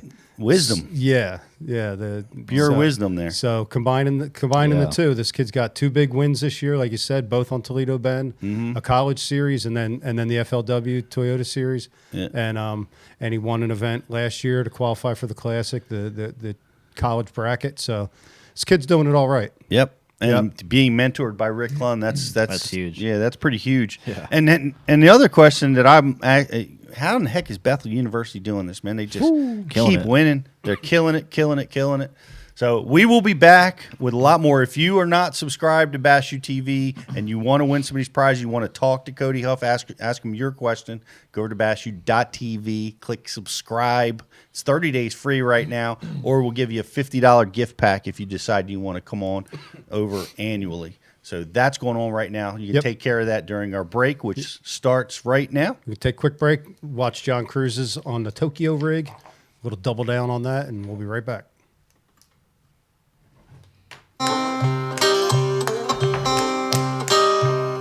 John Cruz, professional bass angler, here for the Bass University, talking about Tokyo rigs. Now, this is something that has been the scuttle on tour for a while.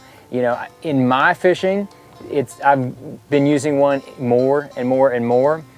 A lot of people are starting to talk about it, but there's still a lot of questions I get from anglers all over the place on the whole system. Why do you do that? What does it look like?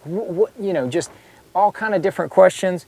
I'm going to walk you through the setup, kind of why it is the way it is, and exactly what you want to do with the worm when you're fishing it, and the rod, the reel. I'm gonna give you the whole works here. So this is one of the Tokyo rigs from VMC. It is just, it's well made. It's got an extra wide gap style hook on there, and it's got a swivel at the very bottom and another swivel at the top. So you're not going to get any line twist, but you get a lot of pivot points. So it's not going to impede the action. If your weight is hung on a rock, it's not going to impede the action of the hook. The hook's going to still be able to swing free. And so there's just a lot of little advantages to having it designed the way it is. And when you get it, it's not going to have any weights on it. Almost all of the people in Japan, obviously the Tokyo rig comes from Japan. Ike Anelli went over there. We all know he goes and travels all over the world fishing with all kind of different people. This is one of the techniques he brought back from over there, and he helped VMC come up with this. But you're going to take and put the weights on there, and the best way to do it is to put two weights on there so that they clack together. Once you have it you put the two on there together, and then you're just going to take the end of it and turn it just a little bit. And it doesn't matter which direction it is. It really doesn't matter how much. You turn it, because the swivel portion at the top of that little wire leader is always going to spin it around. So if you think it's going to get snagged, it does not get snagged. Grass, doesn't matter. It just automatically turns. It never snags. So these are 2 1/4-ounce weights. That's kind of a almost on the heavier side, medium side. A lot of times I'm putting 2 1/8-ounce sinkers, and sometimes 2 3/16-ounce sinkers. So 2 3/16-ounce sinkers, that's 3/8 of an ounce. Just to kind of give you a little quick, simple math. That's how that works. But these are 2 1/4-ounce ones. And what you're going to end up doing is, if you would be putting on a Texas rig for a regular worm, you would probably put on a lighter weight than you're going to be using with the Tokyo rig. You want that Tokyo rig to be making contact with the bottom.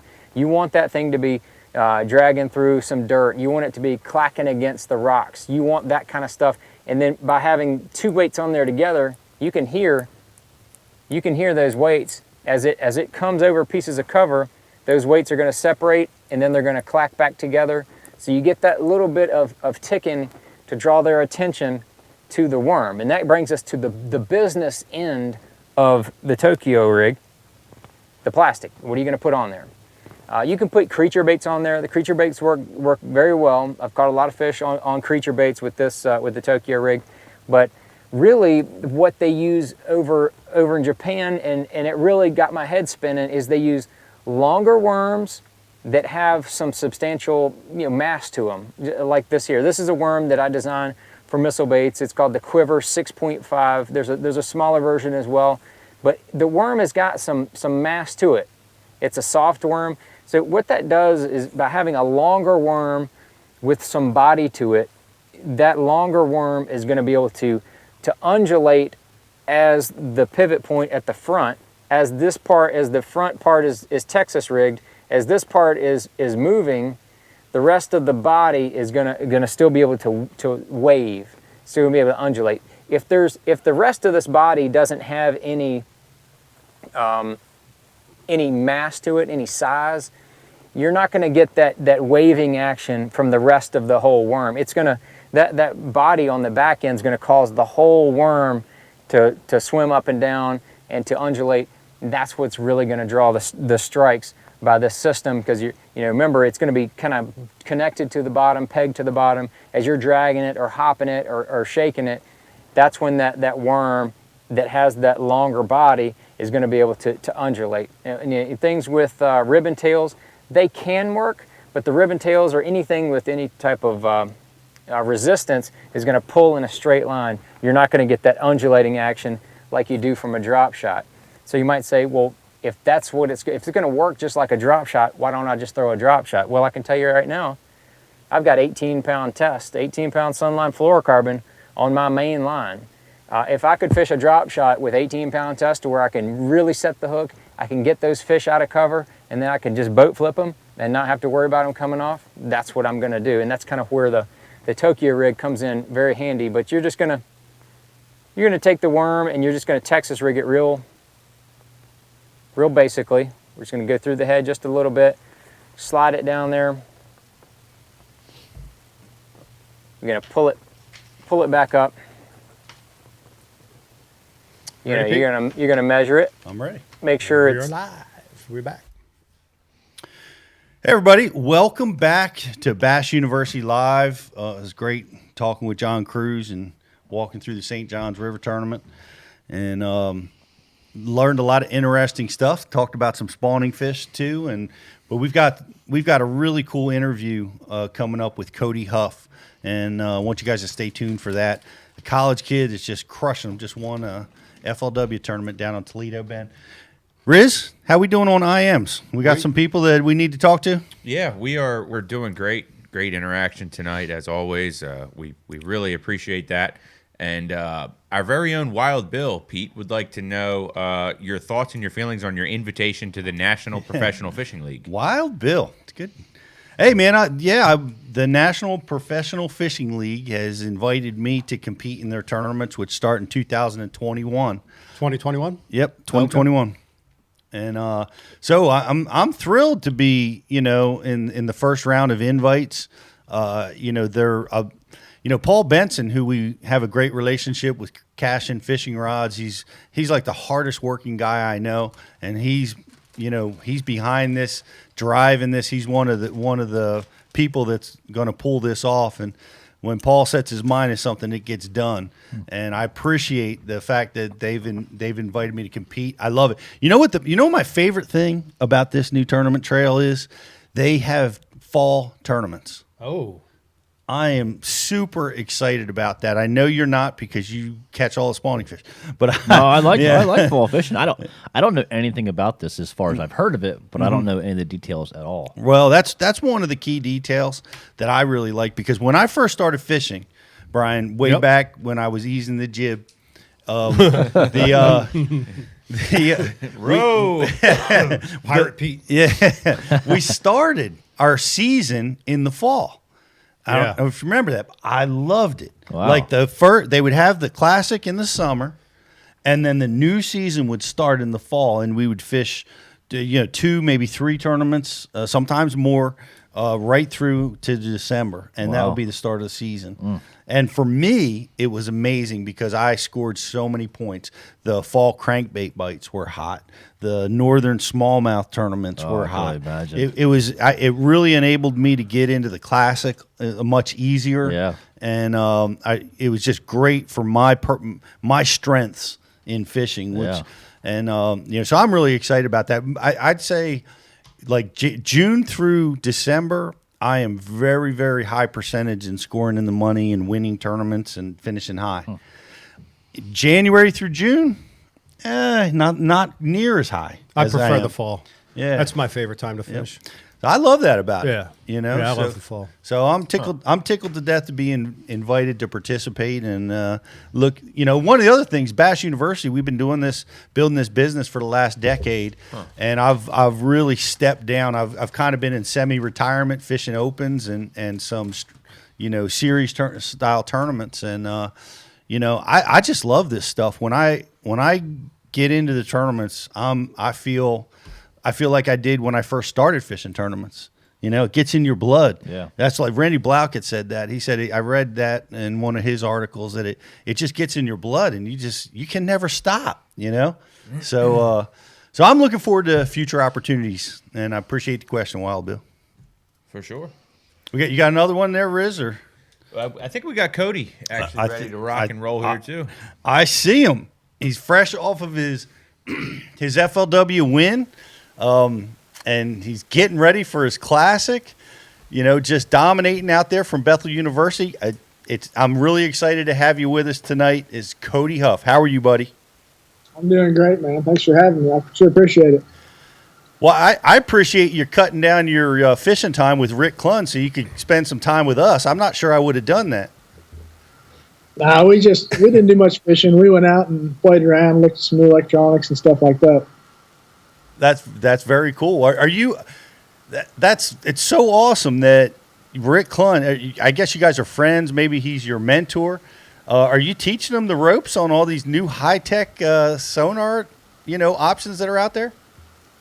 The least I can do is go help him out whenever he wants to look at some of this new stuff, because he sees all the advantages that come up with all this new technology. So yeah, anytime he asks to go look at something new, I'm in.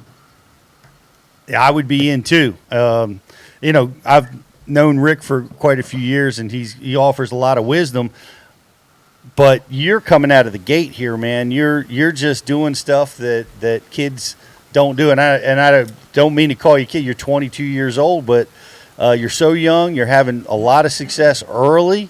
How are you able to pull this off with so little experience? Man, it just seems like things have been kind of rolling in my favor. I can't complain at all. I've been super lucky. College fishing has done a big part for me. It's allowed me to get a lot of experience at all these new places and new bodies of water that I definitely wouldn't have had without it. No question. Well, that's Bethel University. You guys are dominating. What's the secret? I know all the other schools, they want to know, man. How are you guys able to pull this off? Man, we're all just so close. It's honestly like a bunch of brothers. We spend so much time together. All of us live together. We travel together. We stay together when we go to all these different places, and we just get to go fishing. All the time. Everything we do is together. So you don't have to take finals or anything like that? We do, but we try not to think about those as much as we probably should. Listen to some audio books while you're out there, trying to use your Panoptics. Yeah, that's what we do. Pete, so he's how many finals you got coming up? You told me you're taking 3 math heavy courses this semester. Yeah, I got like 3 math classes. I know they're kind of one of the a humanities class we got to take. I think I got 5 classes this semester, so I've got a little bit of catching up to do. I've not been there a whole lot lately. And you just came from speaking to some high school kids tonight, right? Yeah, I'm actually still here at the place where we come to hang out and talk with them, so we had a lot of fun. That's awesome, man. And it makes time to do our cut show. it up with us. Yeah. Pretty cool, man. Kid's a hustler. Yeah, you certainly are doing that, and it's hard to swing the balance. And you fit in, a pro tournament, and you went out there, and man, you did something that's really, really cool, and it's Bass University, so we're going to dive into it. And I've read about what you did, I've seen what you did, but I got to learn a little bit more. Yeah, I watched you. You're fishing suspended fish, and you're using sonar that looks out in front of the boat, right? The Panoptics, I guess you were using. You're identifying these fish and catching these fish. Dive into it with me, man. How did you find them? Or how'd you find these fish, and how were you catching them? Man, it's really it's a special deal. It's one of those things that every tournament angler dreams of finding. Wherever you go to all these new places, you always want to find some way to catch them that nobody does really, just something kind of off the wall. And whenever I got there for practice for the college event, that was the first one.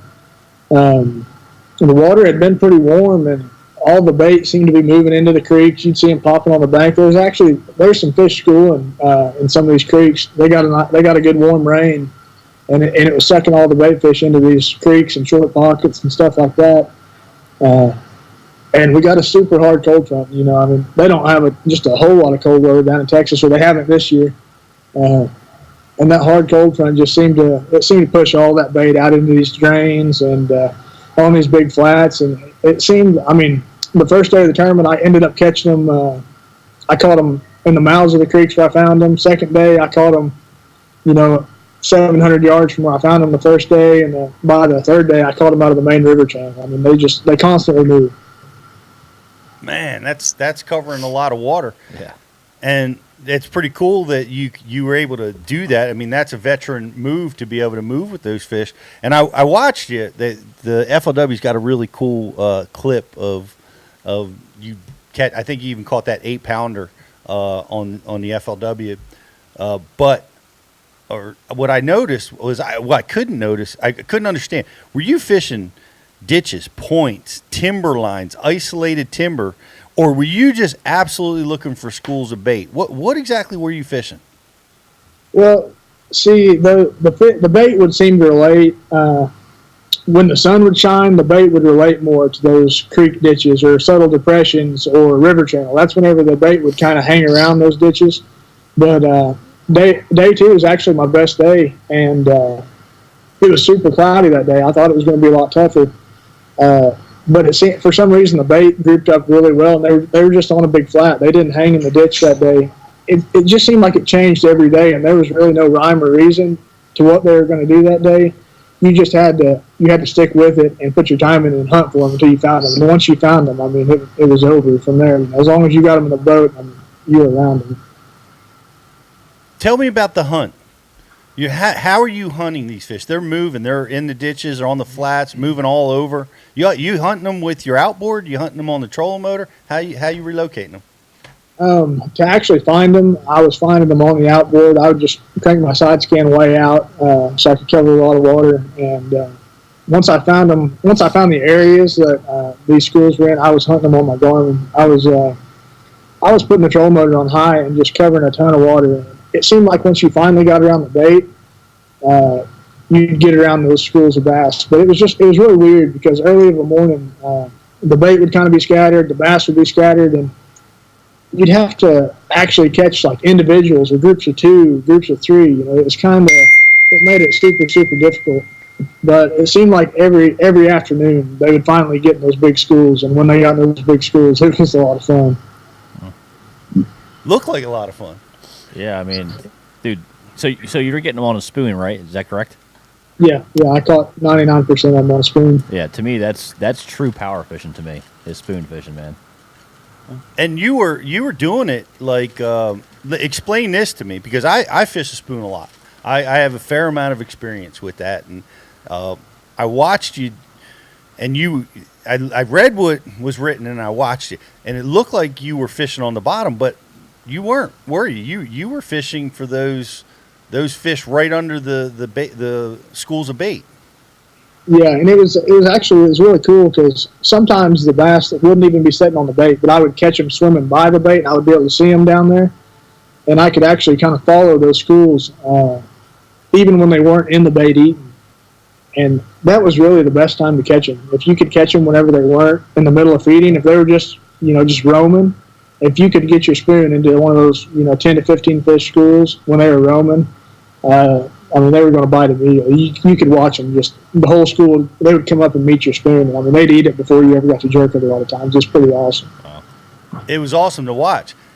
Can you describe that? Can you give, for people that have never seen this on a sonar unit, what are you looking for, and what does that look like?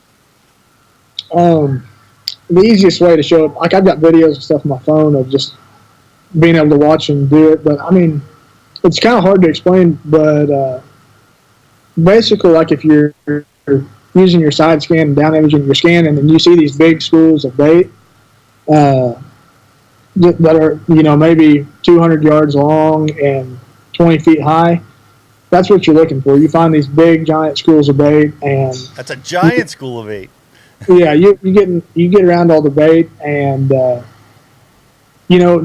if you're just using 2D sonar, you're dropping a spoon in them, you're waiting to see an arch, But man, just being able to put the live scope to work when you put that trolling motor down, I mean, if you'd have been there like watching in person, I didn't cast unless I saw fish. The only time I'd flip that spoon out in front of the boat would be whenever I could see them. I knew I was going to be in.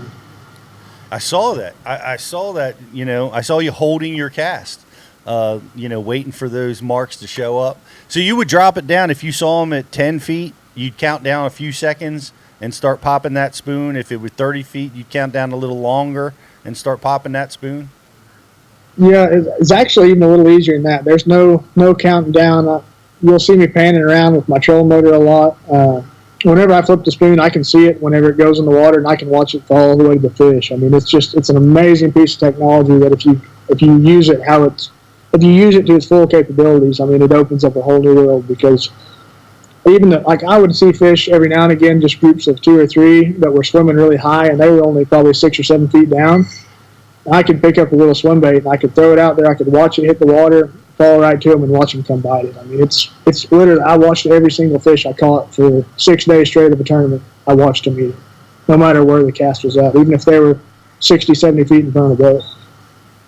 How were you, like when you were around timber, were these fish around timber? Could you isolate them from the timber easily, or was that even a factor?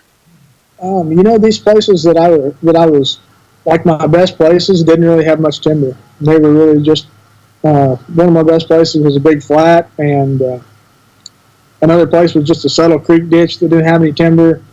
And I actually had one big school. It was a school I caught the 8-pounder out of, was right in the main river channel. That's where they were at. They were relating to a couple. There was 2 or 3 ditches that kind of met the river channel at one place, and they were just sitting in the river channel, just swimming around eating shad. Why don't the shad leave? If I was getting eaten by bass 24 hours a day, I think I would get the heck out of there. That doesn't make any sense to me. I think I would too. It just seemed like the colder it got, the more grouped up the shad would get. Man, it's fascinating. It was fascinating to watch. And when you're working that spoon, tell our guys, a lot of guys watching this. Spoon fishing is real popular in certain areas like we were down at Lake Lanier in South Carolina, and the fish get in the ditches in the winter. They get in that 30, 40-foot zone, and that and where you're on the White River lakes, and now you're showing people in Texas. But there's certain areas with that's real prevalent, but a lot of people have never even caught a fish with a jig and spoon. They don't know that experience. Riz is raising his hand. He's one. How do you trigger a strike with it? I noticed there's guys that rip it really far off the bottom, guys that use a more subtle action. What kind of action are you using? Yeah, once I drop the spoon down to like that, the right depth, once I get it in their face, I don't really jerk it super hard. Just probably, just a good pop, no harder than you would jerk a jerk bait, but just enough to let that spoon fall on a slack line. I'm kind of keeping it right in their face, and when you're using it alongside with your live scope and actually getting it right in their face, you don't really have to worry about. It doesn't seem like you have to worry about the action of the spoon. I don't think it makes a whole lot of difference. I think it's falling in front of their face so fast that as soon as it gets to them, they normally bite. Well, we saw that happen, and did you you were using a War Eagle spoon, right? What did you change the hooks out, or are you using it stock out of the package? What's that deal? I think it I think it played a big part, but I ended up changing the hook to like a number 2 VMC. I upsized it quite a bit because normally at home, you're not catching 5 to 8 pounders on a jig spoon. So I upgraded the hook to a little heavier wire and a little bigger size. And luckily, I really didn't lose hardly any fish. I missed a few on the last day, but I would just, it seemed like they'd slap at it, and I'd hook them for just, 1 or 2 cranks that'd come off. But other than that, I really didn't lose very many all week, and that's pretty crazy, catching them on a spoon. Yep. Well, it's really unique. Have you ever caught fish on a spoon, Greg? Yeah, I definitely have. I got a question for you, Cody. So, where you're from, you throw your spoons a lot, correct? Yeah. Talk about line size and what you usually do. A lot of people like to throw their spoons on pretty heavy line, like 17 pound, but I really like to throw mine on 12 because it has more of a natural fall. It falls a little faster. Mm-hmm. Most of the time when I'm catching them on a spoon, I'm not around a lot of structure. I throw it on like a 6/8 medium heavy rod, or Johnny Morris with a fast reel. I think I'm a big believer in that light line on the jig spoon, just because of the way it affects the way your bait falls so much. Yeah, it's probably the first time I actually ever heard somebody going that light on a jig and spoon, line wise, and even rod size. Honestly. Was it because of your spoon size? Are you using a 1 ounce spoon? I didn't remember seeing that in the article. How big was that spoon? It was a 7/8. It's a good sized jig and spoon. That's what seems to work best for me, because I don't want to tear a hole in their mouth. You know what I mean? When you're catching them that deep, that 6/8 medium heavy, it's still got plenty of backbone, but it's got enough tip that you're not going to just tear it out of their mouth. Well, it's working. Yeah. Talk to me about color. Certain parts of the country, it's silver, it's gold, and a lot of white spoons. What were you using? Yeah, I caught all my fish down there on a silver spoon, but we had good water clarity. I like to throw a white one a lot too, but I started catching them on a silver spoon, and it didn't really make a difference, so I never really tried any other one. I got you. I know the white spoons are super popular in certain parts of the country. Wow, man! So that was a huge win, and using a technique. Is there any questions on the IM board before I switch topics about jigging spoons or deep water fishing or using your sonar? Yeah, absolutely. I have a question from Jeff Browning, and he would like to know, how do you keep the line from fouling up the hook when you're letting it fall on a completely slack line? The bait falls so fast that it doesn't really, I really don't have very much trouble with grabbing the line. The only time that I do have trouble with the bait fouling up is if I don't have a swivel on it, but those War Eagles come with a swivel. So as long as there's not a bunch of line twist, I don't normally have a whole lot of trouble with it fouling. We always called it tripping the spoon, where you'd set the hook, or you'd feel that extra pressure, and the hook would foul. Call for the net, and you just have a spoon fluttering. Cody, how do you prepare for a tournament since you're in college and you have to study and everything else?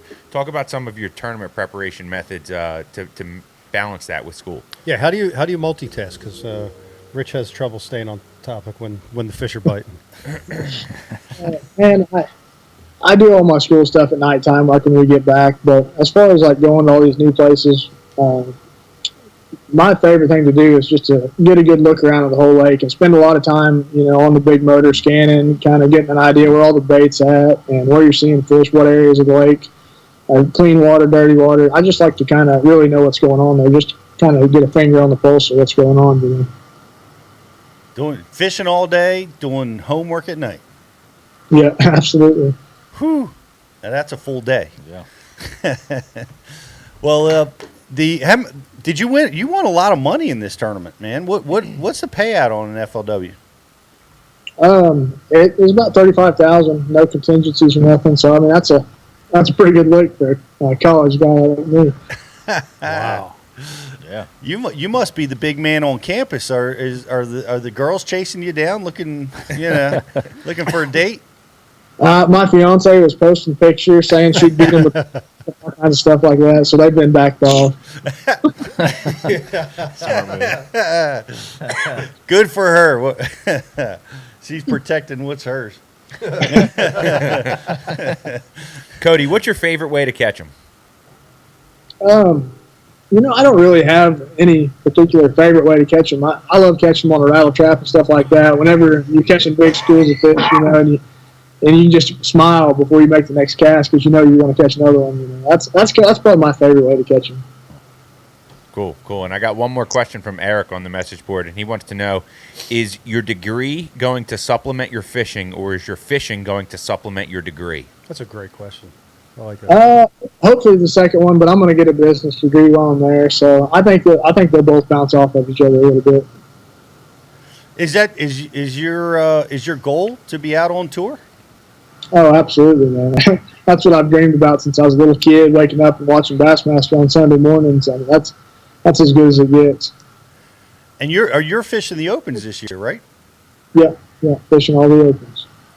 Good night. Fishing all the opens, taking 5 classes. Man, that's a load. That's your and helping out the high school kids on top of it. That's an amazing life right now. Yeah, absolutely, man. I can't complain at all. That's a lot of fun. Well, you've got a big tournament coming up. Yeah. You made the Classic on top of all this. Just getting a few wins here and there, kind of getting warmed up for the Classic. Have you been practicing, or have you been to Guntersville before? How you feeling about the Classic? Yeah, I've been there several times in the springtime.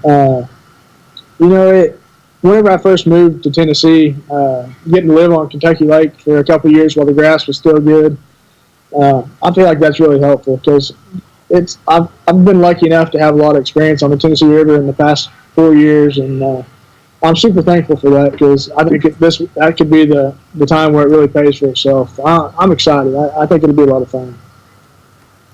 Did you get a lot of pre-practice time, or you're just not doing that? You're going for the official practice? I went down in December, just to kind of get a look around and kind of see where hydrilla is growing, where the old grass is growing, just to kind of check things out. Because I didn't go down there this spring, but I've been down there the past 3 springs before. But that was the only time I went down. I didn't think it was really going to help me out a lot, so I figured I would just go off my past experience of being there in the springtime. Are you bringing a box of jigging spoons? I don't think I'm allowed to take them out of the boat. You kind of just got to have them just in case something weird happens. Mm-hmm. Yeah, no doubt about it. I know the fish can get ganged up down there on Lake Guntersville, for sure. Yeah. But let me ask you this: you got something, BTC? Nope. Yeah, I got something. Brian Tuffy would like to know: do you mix in a feather on the back of your spoon? That's a good question. I don't. I've seen guys that'll maybe put a feather treble hook in front of their spoon to try to catch doubles and stuff like that. But I haven't messed with it much. I've thought about it. I'd like to, but I've never really done that. Tricking out the spoon. You're at Bethel University. You guys are crushing it. Kids are looking at this. We got kids in high school. They're we're in college right now. You've had a lot of experience now. You've been doing a long time. What advice do you have for a kid that's thinking about getting on a college team or is on a college team right now to help them be successful? I definitely think getting on a college team is a great idea for like all the high school, junior high kids. I mean, it allows you to really expand on your knowledge and get all kinds of experience that you would never get otherwise. Getting to fish all these different tournaments all over the country. Just getting to spend as much time on the water as you can is just, that's the best advice anybody could give a person that's really trying to get into fishing. And hook up with Rick Clun when you get a chance. That definitely helps. That's a good piece of advice. And I got to be honest, I'm a little upset with you guys out in that part of the country. You stole our coach Andy Reid and you went and won the Super Bowl this year. You can't be too upset, man. We love him. I love him. We loved him when he was here. He did a great job with the Eagles. He brought us to the Super Bowl. It was pretty awesome to see him get the win. I know you're a Chiefs fan, so that's got to be like party central out there for all the Chiefs fans. No doubt. I wonder if he fishes. We need to get Andy Reid out on the boat. I don't think he'd have time. You're right. So Cody, you said about 99% of your fish in these two tournaments came on a spoon, correct? Yeah. Okay, so what's the other 1%? I see on here we have we got a Kitech and we got a Rapala ice jig. Yeah. In practice, I mixed in the college deal. I mixed in catching them a few on an ice jig here and there. Whenever they'd get directly under the boat and the school would be fired, my partner was dropping an ice jig down to him. That bait just falls so fast that it's better off presented vertically. I mean, it's made for ice fishing, of course, but the way it falls and it's got such an erratic action, it bounces around. It didn't really fit what I was doing with that spoon whenever I was flipping it out in front of the boat, flipping it to those screws. So whenever we'd get them under the boat and get them fired up, that's when we'd pick that bait up and drop it to them to pick off a few extra ones. That's wild. But, Yeah. Is that something you do at home? Is that why you knew about it, or what's the deal with that? Yeah. At home, that's actually that's a go-to bait at home. In the wintertime when they get deep on bait, I actually use that more than I do a spoon. Wow. And you don't have ice. Yeah. No, we don't have any ice, but it seems like whenever it gets really cold in the winter, we'll get to catching those fish anywhere from like 60 to 80 feet. Wow. So you really got to have something that falls fast. The spoon falls fast, but not near as fast as an ice jig. So that's kind of when I got started using those. Tell me about that real quick because people haven't seen that ice jig. It's a sleeper. It catches fish in conditions other than ice out. But how are you working that bait? Is that a ripping off the bottom, following it down? How do you work that bait? That's another bait I'll drop to the correct water level. And once I get it like down around the fish, I'll bounce it. I'll make pretty quick, short bounces with my rod tip to kind of shake that bait. And it's got a tail on the back of it that makes it dart in circles, kind of just really erratic. And when I know the fish is looking at it, every now and again I'll pop it hard once to kind of get them excited and try to make them commit to eating it. Yeah, it's a sneaky little bait. Yeah, so that's more of a bait where you're dropping on 2D sonar, correct? Yeah. Right, yeah. Actually, like with the paint optics, you can actually see under your boat also. Can you? So, I don't even hook up my 2D sonar anymore. I use my second graph up there for mapping, and anything that has to do with catching a fish up there or seeing a fish, I use my live scope for. Cool. Awesome. Yeah. Awesome technology. What do you got, Riz? Cody, Riz's blue power poles on the message board would like to know what type of specific place or situation makes you pick up that spoon to know that it's the right time to catch them? Really, any time that they're 20 feet or deeper and grouped up well. You can really use it any time that you find a situation like that. If the bass are grouped up in schools and and you get that bait in the middle of them, I mean, they're too competitive for one of them not to eat it. Do you ever find a time where like your spoon size as far as matching the bait like perfect makes a big difference, or do you just have a go-to all the time that works? Yeah, my go-to really is a 7/8. If I'm catching them on spoon, that's normally the one I'm catching them on. I don't really downsize much more than that because, I mean, really a 7/8 spoon is pretty small anyways. So that's really my go-to. How deep do you go? How deep have you caught bass with this technique? The deepest one I've ever caught was about 87, but I know there's guys that can deeper than that. Wow. Like around Table Rock and stuff like that. Really? Are these largemouth down in 87 feet of water? Oh yeah, absolutely. Yeah, some of the biggest fish in the lake will move out there and live like stripers. It's a pretty cool deal because those are fish that really don't get messed with a lot. They really don't live on anything besides bait fish. I mean, they just suspend and roam and eat. I mean, they live a pretty good life. They individuals then? No, they get schooled up just like they do when they get shallower. I mean, you'll get on a big school of fish and you might catch a largemouth one drop, a smallmouth one drop, Kentucky white bass. You just never really know. They kind of all get together. It's pretty cool. Oh. That's wild. What season is this? Does this start happening in like November, December, this time of year? When does this happen? Yeah, I mean, whenever they get super deep is normally, late November all the way through February is probably the ideal time for that. But honestly, a spoon's an awesome way to catch them really deep in the summertime. I do it a lot in the summertime, and it works pretty well. Yeah, summertime is another time of year that they definitely get deep. That's amazing. I have caught smallmouth in 100 feet of water before, but never largemouth that deep. What? What do they look like when you bring them up out of 100 feet? Or do they just turn totally upside down? What happens? Well, the smallmouth I was catching, they're pretty hardy. You'd call one and let him go, and he'd swim right back down. However, the yellow perch that you would catch along with them, they were in trouble. Yeah, catching grease. How long does it take your weightless Senko to fall 100 feet? 100 hours. Pretty long time, BTC. Takes a while, but you can't flip it either, Riz. You got to drop that spoon on it. Yeah. But we back then, using Hopkins Shorty, which is an old school, really old school jigging spoon. But there's so many cool options out there now. I know War Eagle makes a great spoon, and we were doing some ditch fishing recently down in South Carolina and Lake Lanier, using that exact War Eagle spoon to catch spots and largemouth on the lakes that we were fishing down there. So who were you with? It's an amazing technique. We were with B-Lat and on Lake Hartwell, and we were with Rob Jordan on Lake Lanier, and catching them deep. Catching them 40, 50 feet in some cases. So it's a great wintertime technique, and obviously, we need to get Ken Duke on this. When is the last time any major tournament has been won on a jigging spoon? Ever? Cody Huff. We're talking to the guy.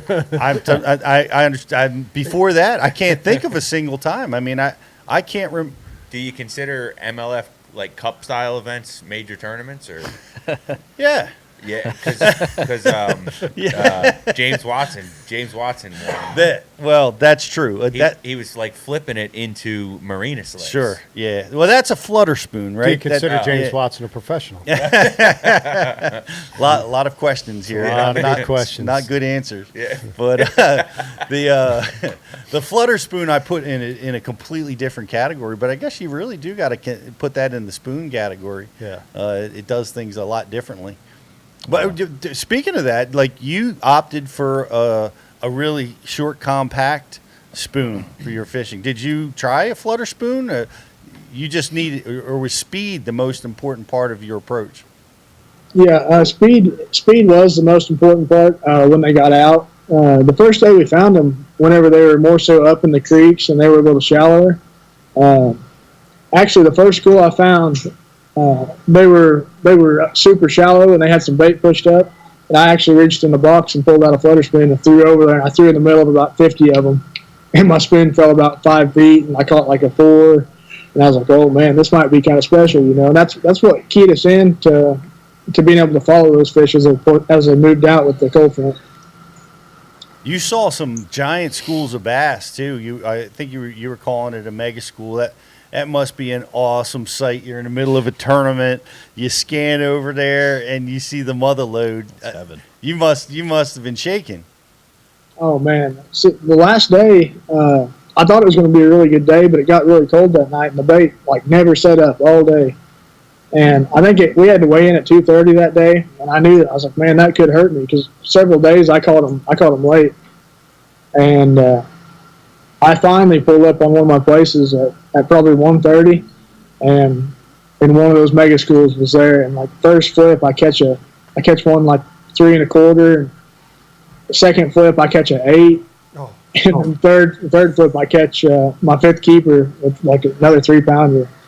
And I mean, that just shows you how fast, I mean, things can change. Wow. If you finally run into them, it's one, I mean, you really just have to commit to it. If you just try to go do it for an hour, it's probably not going to work out for you unless you get real lucky. Wow, that was an amazing flurry. Did you have any assistance from birds? Like, were there loons, were there cormorants, seagulls, anything helping you dial in? Yeah, honestly, balloons were a big part in relocating the bait every day, because you know they're always moving with them. So I mean, there were several times. One place that I found during like the one day of practice before the Toyota series, I was running down the lake and I saw like 5 loons just sitting on this place, and they were sitting right over the mouth of the ditch. I was like, man, that looks good. And I rolled over there, and there's bait everywhere, and there's bass eating them. So I mean, yeah, they definitely played a big part in helping find them. That's really interesting, because a lot of people don't think about loons as being a southern bird. You know, we think of them in Maine and the northern parts of the country. But this time of year, we see them down south. We see them, you know, Lake Lanier. It's all about the loons. Same thing with Lake Hartwell. Yep. And I tell you, this is a huge deal, and it's really interesting that you say they were present in the areas you were fishing. But I found this over and over. When loons are in your area, man, the largemouth and spots are in that same area too. For some reason, those two creatures love to hunt together. Yeah, no doubt. It's pretty awesome.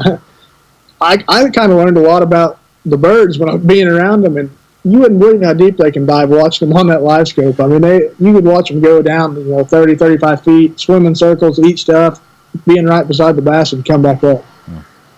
That's pretty cool. That's pretty cool. Did the loons ever go for your spoon? No, thank goodness. That'd have made for a bad situation. I know they are a big bird. I They mean, are big. A loon has got to weigh like 20, 30 pounds. I mean, they're pretty big animals.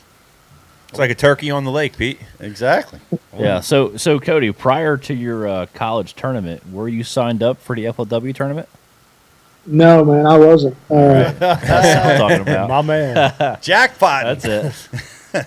I actually, believe it or not, we got done with the college event, and I drove 9 hours back to school. And normally, like, I've fished coastals for 2 or 3 years now, and I know you normally can't just jump in because they're always full, but I guess since they made 8 divisions now, or however many, they had room. I called her at 8 o'clock on Monday morning, and she's like, yeah, we've got extra co-anglers. You don't have to even bring a co-angler. Just, you're good. Come on down. I was like, well, I got to go. I can't sit around here all week and just wonder if I could catch them. I was like, I got to go and try. Well, it worked out. Man, it sure did work out. Yes, it did. Well, we see you going to the Classic. You're fishing the Opens this year. Have you fished an Open yet? Yeah, we had the first one a couple weeks ago on Toho. That's right. How'd you fare down there in Florida? I ended up in the 60s. Not bad. That's maybe 67th. It was enough to kind of salvage it, kind of get by if you have a couple of good tournaments. I never could get a big bite. Everybody you talk to says in Florida, you get around the bucks and you start catching a lot of males. The females are in the same areas. You just got to weed through them. And it just never happened for me. I caught a lot of bucks, and I think I was a little bit ahead of them. I think everybody that caught them a little farther out than I did. But you live and you learn. Was that your first Florida fishing experience? Yeah, it was. Besides Seminole, but I don't really see Seminole fishing like a Florida lake. You know, it's kind of different. But yeah, that was my first time down that far in Florida, actually fishing down there.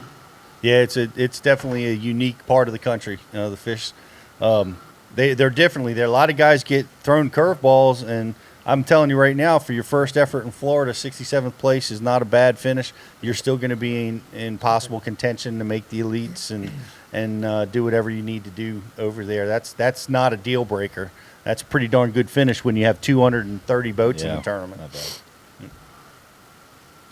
So your goal is to get over on the elites, I guess. Yeah, absolutely, man. That's I feel like that's what everybody dreams about. I mean, of course, you know, we've got there's quite the field trying to qualify this year. So, I mean, that makes it, I think that would make it even more sweet to qualify because, I mean, you're competing against a lot of the same guys that have been there and been doing it for years. Well, I certainly think you'll be a formidable competitor. What do you got, BTC? I got a question off of Facebook. Jerry Galagoli. Sorry, Jerry. What's your color palette? What's your favorite color palette on the live scope? How you say it? Mine's amber. That's what I use more than anything. Every now and again, I'll swap it over to the blue color palette, but 90% of the time, I like that amber color.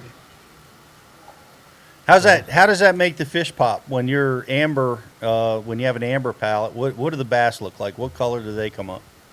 You know, they're still amber, but you can really, depending on if you're dead on the fish with your trolling motor and transducer, you'll get a really hard return. And when they get excited and you see them chasing your bait, you'll see them when they turn sideways and flash and get a really hard return.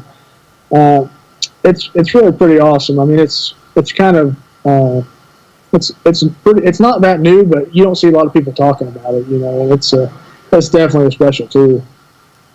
Yeah, well, one of the problems that I've heard people talk about using it is you're chasing ghosts a lot, and you know you see fish that you can't catch, and you spend an awful lot of time running them down. Have you identified on those units the fish that you can catch and ones that you can't? I don't know if you can just know every time by looking at them, but after you've made 2 or 3 casts, you know if they're going to bite. Because if they're bass and if they're active, I mean, you're going to catch them almost immediately. It seems like they're just that aggressive. And normally the fish that you're fishing for with that, using your graph, they don't get messed with a lot. If you're actually using it and fishing for, you know, fish that you're seeing roam and suspended and stuff like that. Well, it's technology that, you know, we're all going to be getting involved with. I think it's amazing how you used it so effectively. But right now, we're gonna give you another test. We're about to go into a Bass U battle. Are you familiar with a Bass U battle at all? You ever seen one? I don't know if I have. All right, so the deal is, so I just did one against John Cruz. So Pete asked the questions and I lost. So you're doing good already. So basically, I'm going to ask you guys a question, and you're both going to give me an answer, and I pick who is the best answer. So we're actually going to. Well, you go first. Here we go. Here's your question, Cody. Don't look, Pete. All right. Here's the question, Cody. You ready? Yeah. All right, man. You're on a river system. You're crushing them out of shallow grass. The night before the tournament starts, you get a really strong wind, and it blows all the water out, and you're faced with a blowout tide scenario. What do you do? I'm probably honestly going to scrap everything. I mean, if it blows it out that bad, I'm gonna go start new, and I'm gonna go run new water. Maybe try to find something similar in another area of the lake. Man, that's an unfair question. You ask a kid from the White River deep poundments about a tidal water scenario. That's a fair question. Are you sucking up to the dean? No. you don't know the other questions. Well, that's a bear of a situation, and It's actually a really good question because it's a very tough scenario. yeah, and they had it down at the St. John's, right? That the wind blew the water out, and that'll happen. It happens. You know, when you get a north wind, it'll blow water out of these, or depending on the direction, it'll blow the water completely out. And I tell you right now, the grass bite is toast because the grass grows in the shallowest parts of the river systems, and the grass bite just goes completely away in most situations.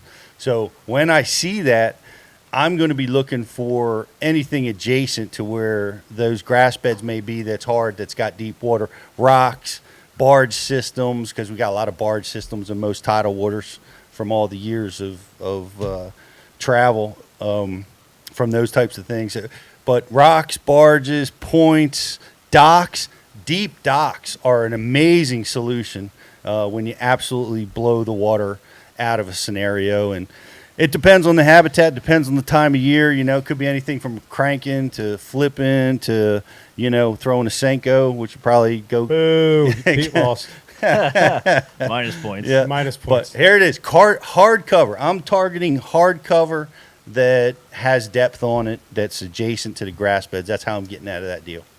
All right. So basically, Cody, you definitely got some points, man, for saying scrap everything because Absolutely even right. Pete touched on that and he said, you know, the shallow grass grows shallow or on river systems. So you definitely get a point for that one. The question maybe was a hair set up. So Hometown cooking. hometown cooking for sure. But I'm gonna have to pick Pete on that one. Yeah. And it wasn't set up, trust me, because I lost the last one against Pete. So I thought for sure you'd give me a white, standing timber, White River question. Yeah. Because I'm like, That's what I was hoping for. I don't know. I'm gearing mine more towards the answers that I definitely know the answer for. So that's how I'm gonna do it. Fair enough. Yeah. All right, here we go. Question number 2. And Pete, you won. You go first. Okay. All right. All right. You have the worst practice of your life. Oh, that's bad. Yeah. He's had some stinkers. Well, you should know The this. bar's been set low. All right. All right. Worst practice of your life. You're on nothing. Day 1 of your tournament. What do you do? Well, White Castle. worst practice of my life. I'm telling you, I've often some of your best tournaments come with the worst practice. And my scenario there is, this is the trap that I got caught in early in my career, is I would go back and try to make something happen in the areas that I practiced in. You know, I'd practice there, and even though I didn't catch them, I knew those areas, and I'd go try to make it work. Well, what I do now is when I have horrible practices, I practice again. The first day of the tournament is my first day of practice. I go to new water. I try different techniques. I try to do something that I haven't done yet during the official practice. And my first day of the tournament is my first day of practice. That's what I do then. Okay. That's all right. Cody, what do you got? I know it's a tough one, man, but what do you got? Because there's actually something I'm waiting to hear. If I don't hear it, I'm not going to say it. So go ahead. Yeah, I'm with you. I mean, I would definitely do the same deal. You know, I'd be running new water. But instead of trying a lot of new things, I'm probably going to lock a few of my confidence baits in my hand and have them on the deck and cover water doing what I know catches fish. And just trying to cover a ton of water with troll motor on high. I like that answer about confidence. I'm going to tell you right now, that definitely takes a cake, because the confidence thing, that actually wasn't what I was thinking, but that's a heck of an answer because, man, when it comes down to fishing, it's confidence. And he definitely takes that one over you for sure. Well, mine was implied. I'm not just going out with but unconfident baits. He went right to, I'm touching on my stuff. That's it. Fair enough. And that's good. Nicely done. Good. All right, so here's a tiebreaker. And again, a lot of these questions I'm asking too is because these are scenarios that we are faced with in tournaments a lot of times. And everybody watching, Every time's a bad practice. Here we go. All right, here we go. All right. And this kind of goes for, I don't care where you live. This kind of goes for all over the place. All right. Your water temps are in the 40s. Okay? It's a wintertime scenario. Then all of a sudden, you have a crazy, crazy warm weather, and it spikes the water temp 10 degrees. What do you do?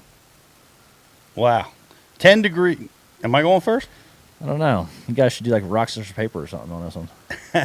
Think of a number between 1 and 10. All right, go ahead. 4. What's your number, Cody?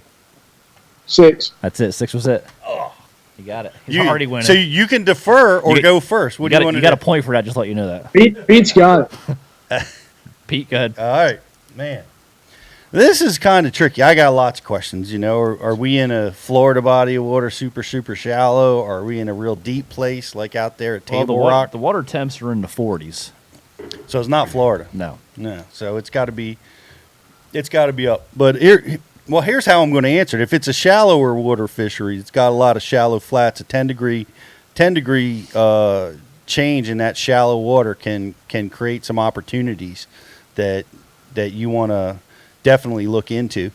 And a lot of times that'll move the bait shallow, and I'm gonna follow that bait up, and I'm gonna try to look for a shallow water pattern. If it's a deeper water fishery like a highland reservoir or something that, you know, like a Lanier or, you know, maybe like a Table Rock or something like that, the surface temperature moving that fast, I don't often see the fish moving that far in those types of situations. So I'm more inclined to stay and look for those fish in more wintering, more deeper areas.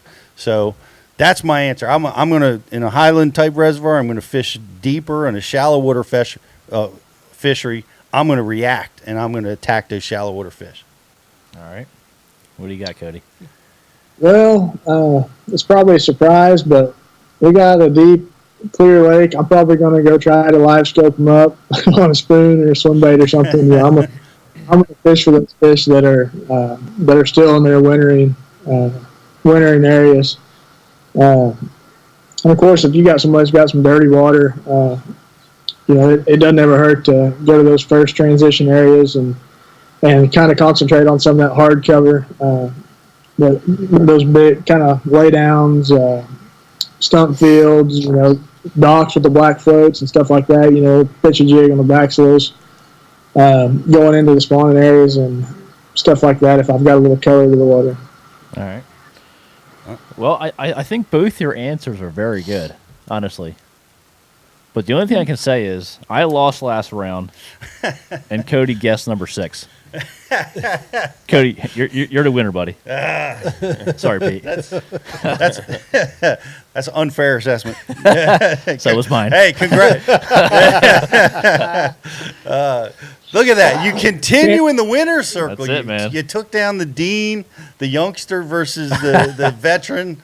Took me right down. Use That's some of your them dog. Rick Clun Jedi mind tricks to make it happen.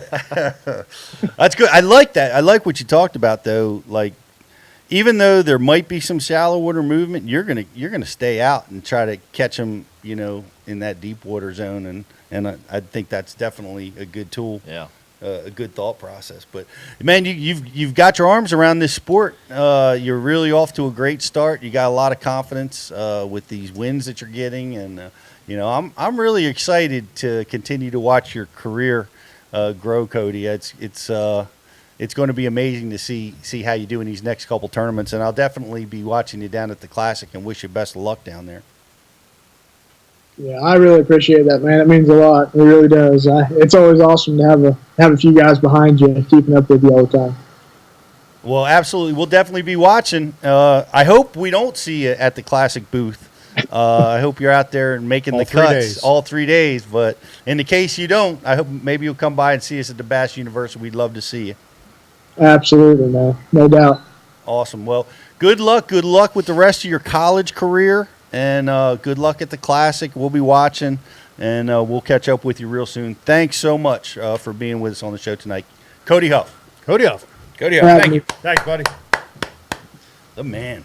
Wow. What a career start. Yeah, how about it, huh?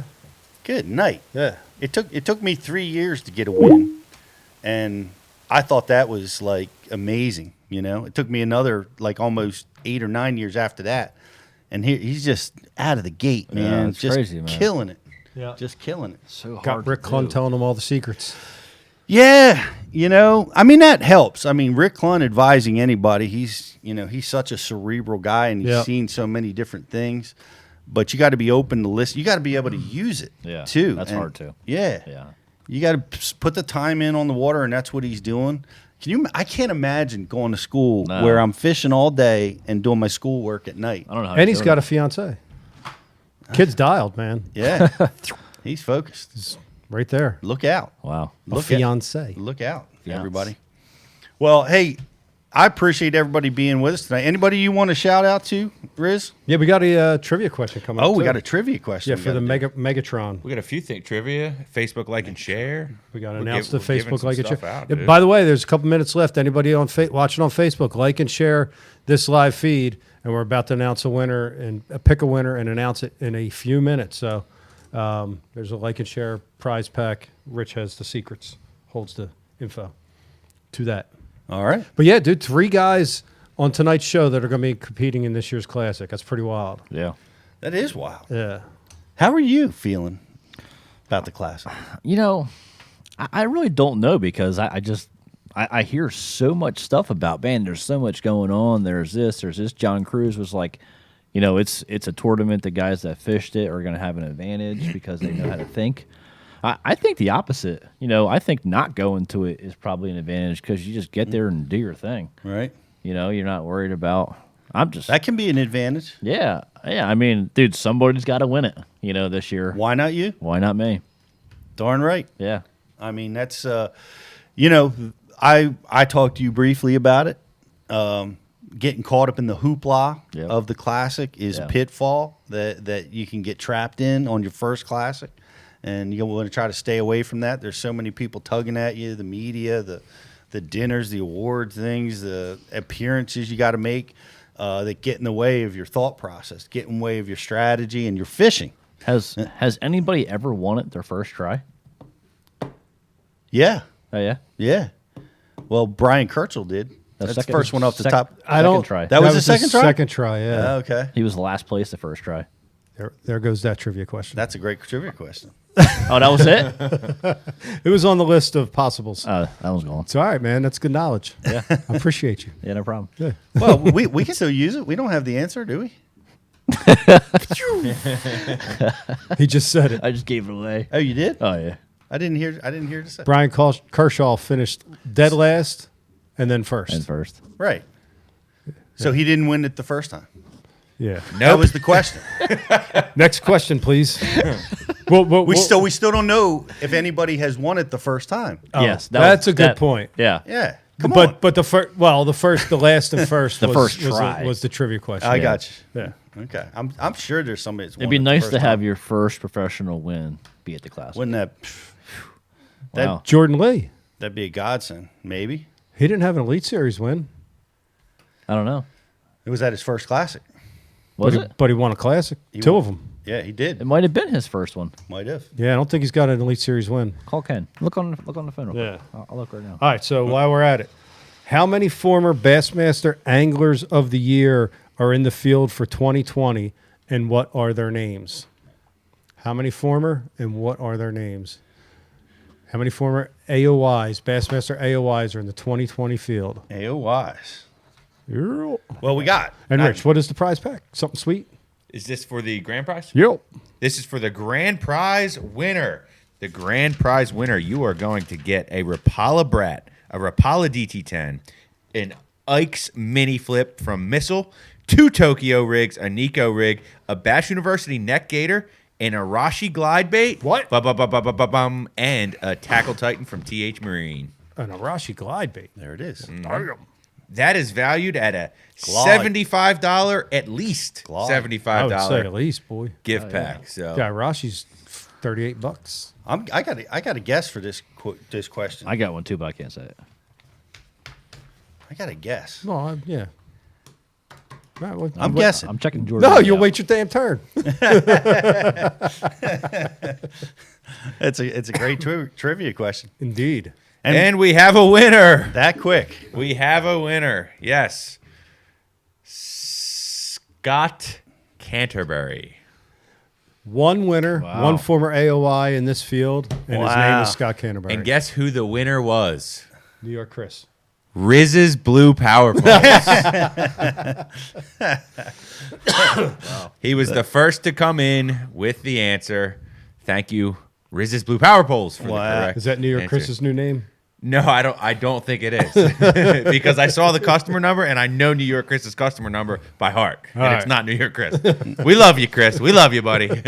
He's a beast on the board. Yeah, I heard he sent you some crankbaits, by the way. Oh, yeah, I got one for you. Oh, do you? You might have to not fish and stop by and grab it. So to tap on Jordan Lee real quick. Yes. So Jordan Lee has it's a yes and a no. Okay. So he has 5 Classic appearances. So he did not win his first try there. Okay. But he has 2 wins, and they're both at the Classic. Yeah. No Elite Series wins. Nope. They're good wins to have. And he won his first MLF event when they started the new tour. Yeah, the very first winner ever. I think. Yep. Yeah. Well, they're 2 good wins to have. Get a Classic win the first time, or for your first W. Maybe it'll be you. Oh, wait. Set the pace, Wait. GDP. Whoa. I just got a text by Kelly. Oh, she's wrong. That's why she's wrong. She was right, but she's wrong. Sorry, Kelly, you're wrong. Kelly's never wrong. What was your guess? So If Kelly's wrong, I don't want to be right. she wrote Brandon Polnick, but he's not fishing the Classic. Right. Yeah. Right. Look at my girl. Go ahead, girl. Yep. Yeah, I was going to guess 0. Me too. 0 AOY. Scott Canterbury completely slipped Yeah, under my radar. Me too. I forgot all about That him. was sneaky. Yep. That was sneaky, Ken That was Duke. sneaky. Indeed. Man, oh man. Hey, it was a lot of fun. We talked a lot. We said a lot. We learned a lot. You know, I did, yeah. Yeah. About about a lot of different Tokyo things. rig. Tokyo rig, Kicking deep our water butts. fishing. 2 completely, opposite end of the spectrum techniques.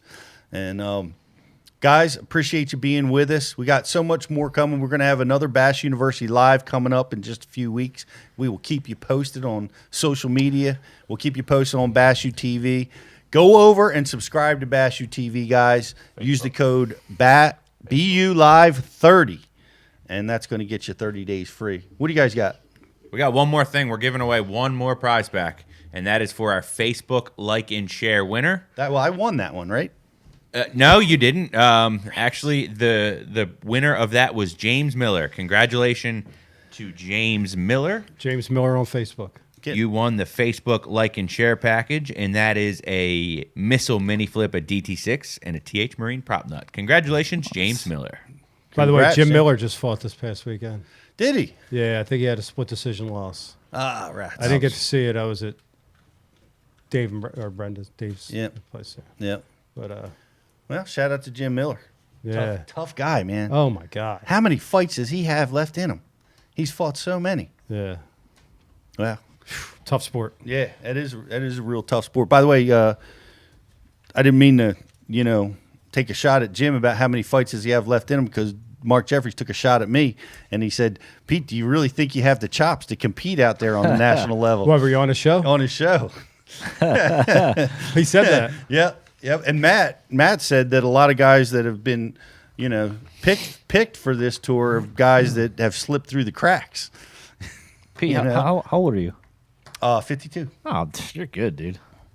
Rick Klum won at 70, man. I'm like, Yeah, there you go. A lot of guys have won in their 50s. Yeah, so, I feel like 50 is your prime. Yeah. Well, it's like you got to have I the wouldn't best. say prime. Close. But, 45 to 55. Yeah. It's like you still got to be able to physically deal with the elements, giant waves, the all that. But you got the wisdom. Low test. You got the wisdom, right? So when youth leaves, what's left is wisdom. Low testosterone, some of us. But, the thing about it is I just love to do it. And, I think, I think I'm going to keep competing in tournaments and maybe at different levels. I might do BFLs at some point, or I don't know. I don't know where it's going for me, but I'm excited about the prospect of getting out on tour. Yep. But we'll see how things progress here.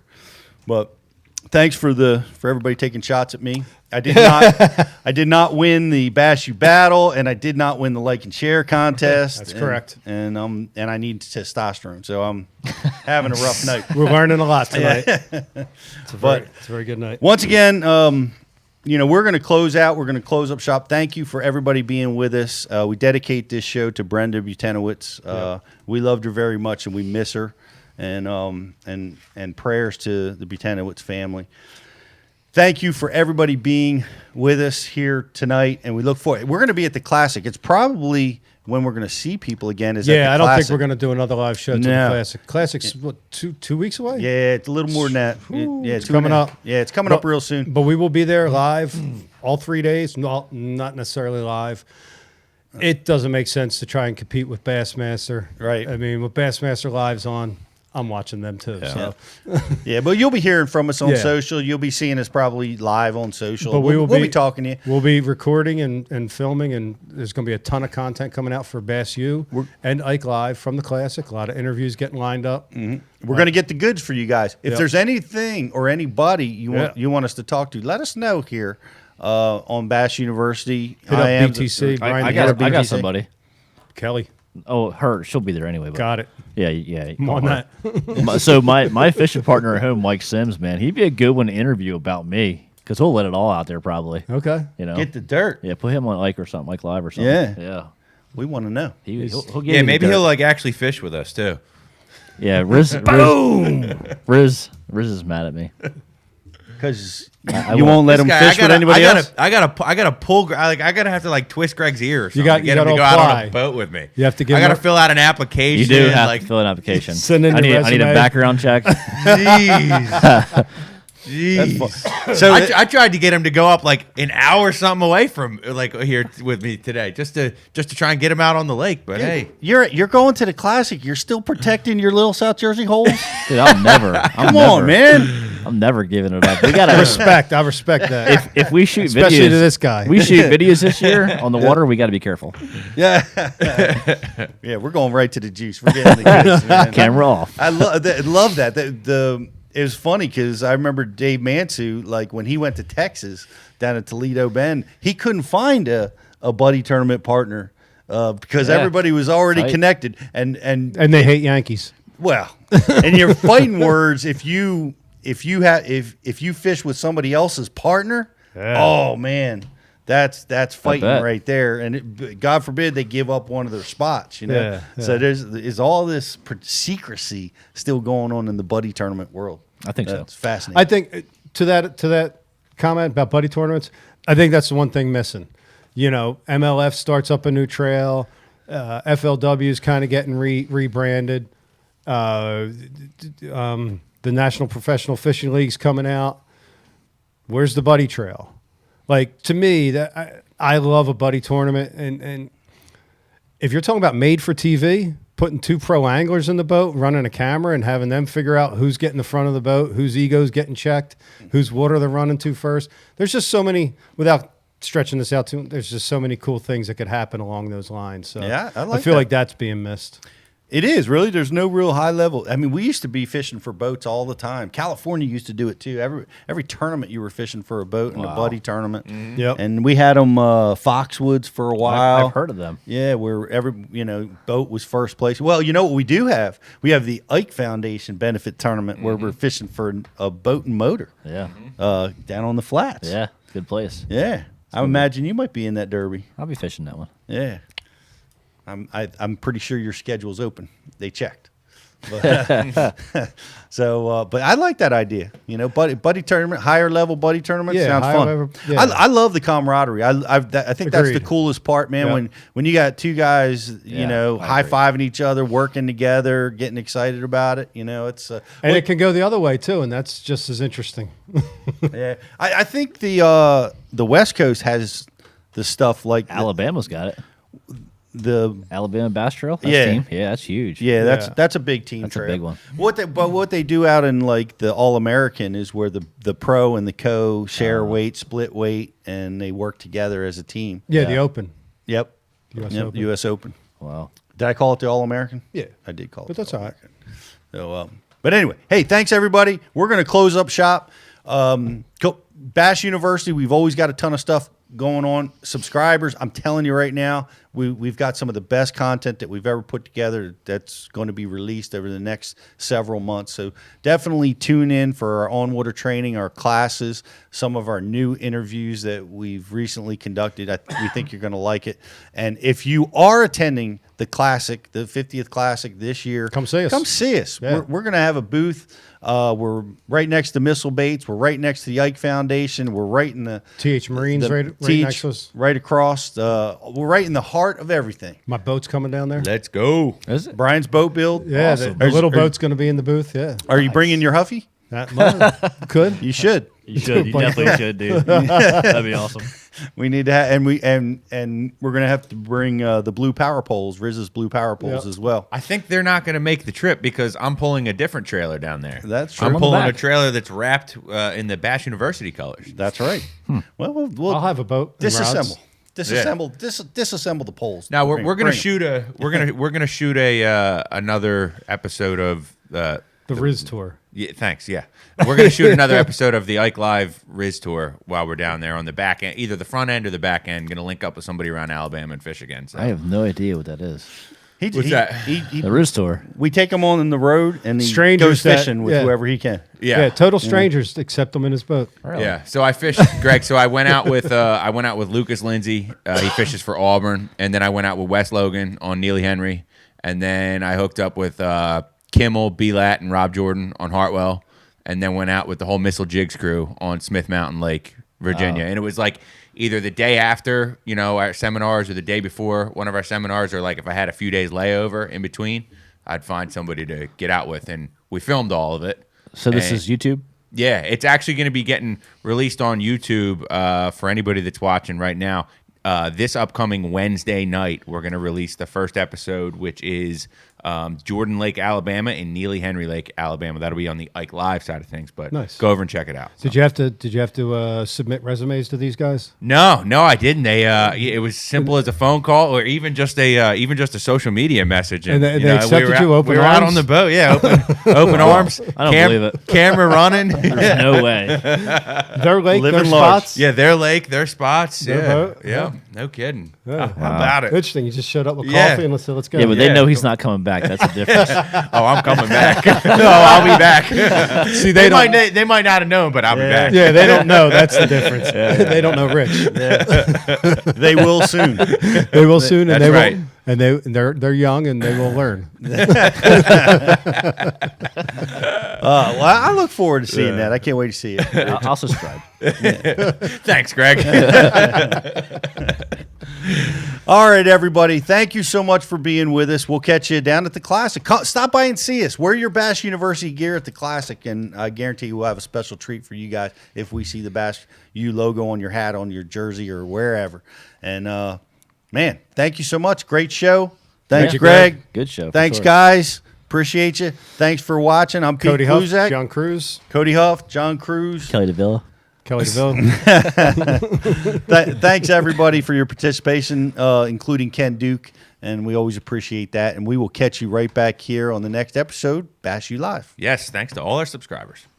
It's Mike Iaconelli. This is Bash U TV. Here's what's awesome about Bash U TV. You get the top instructors. You will learn things at Bash U that you will learn nowhere else. And we help you build confidence with new techniques. We take the mystery and the myths out of bass fishing. Real tools that help you catch more fish consistently. At Bass U TV, shoes are optional. And I like turtles. We teach you to enjoy bass fishing. And that's why you want to check out Bass U TV. Join the Bass U family. Welcome to Bass U TV.